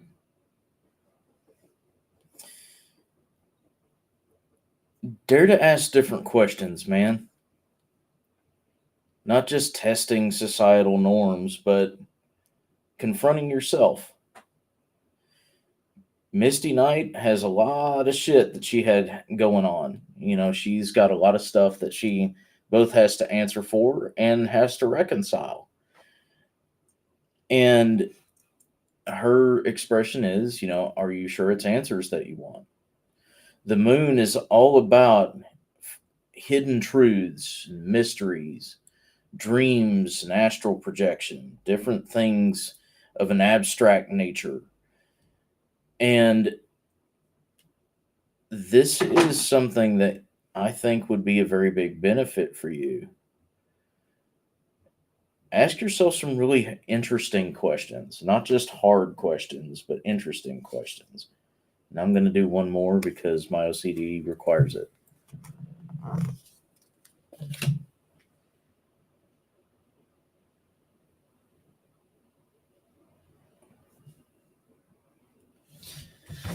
Hold on, let me look it up because I don't remember who the fuck that is.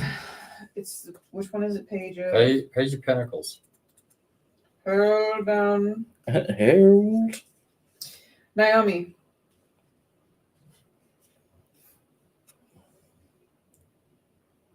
I believe she is a Yellow Lantern.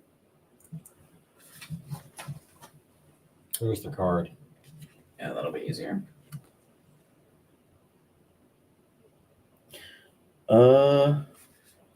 Yeah, because pins are lanterns, correct? Some of them. Most of them. Pentacles, yeah. I'm unfamiliar.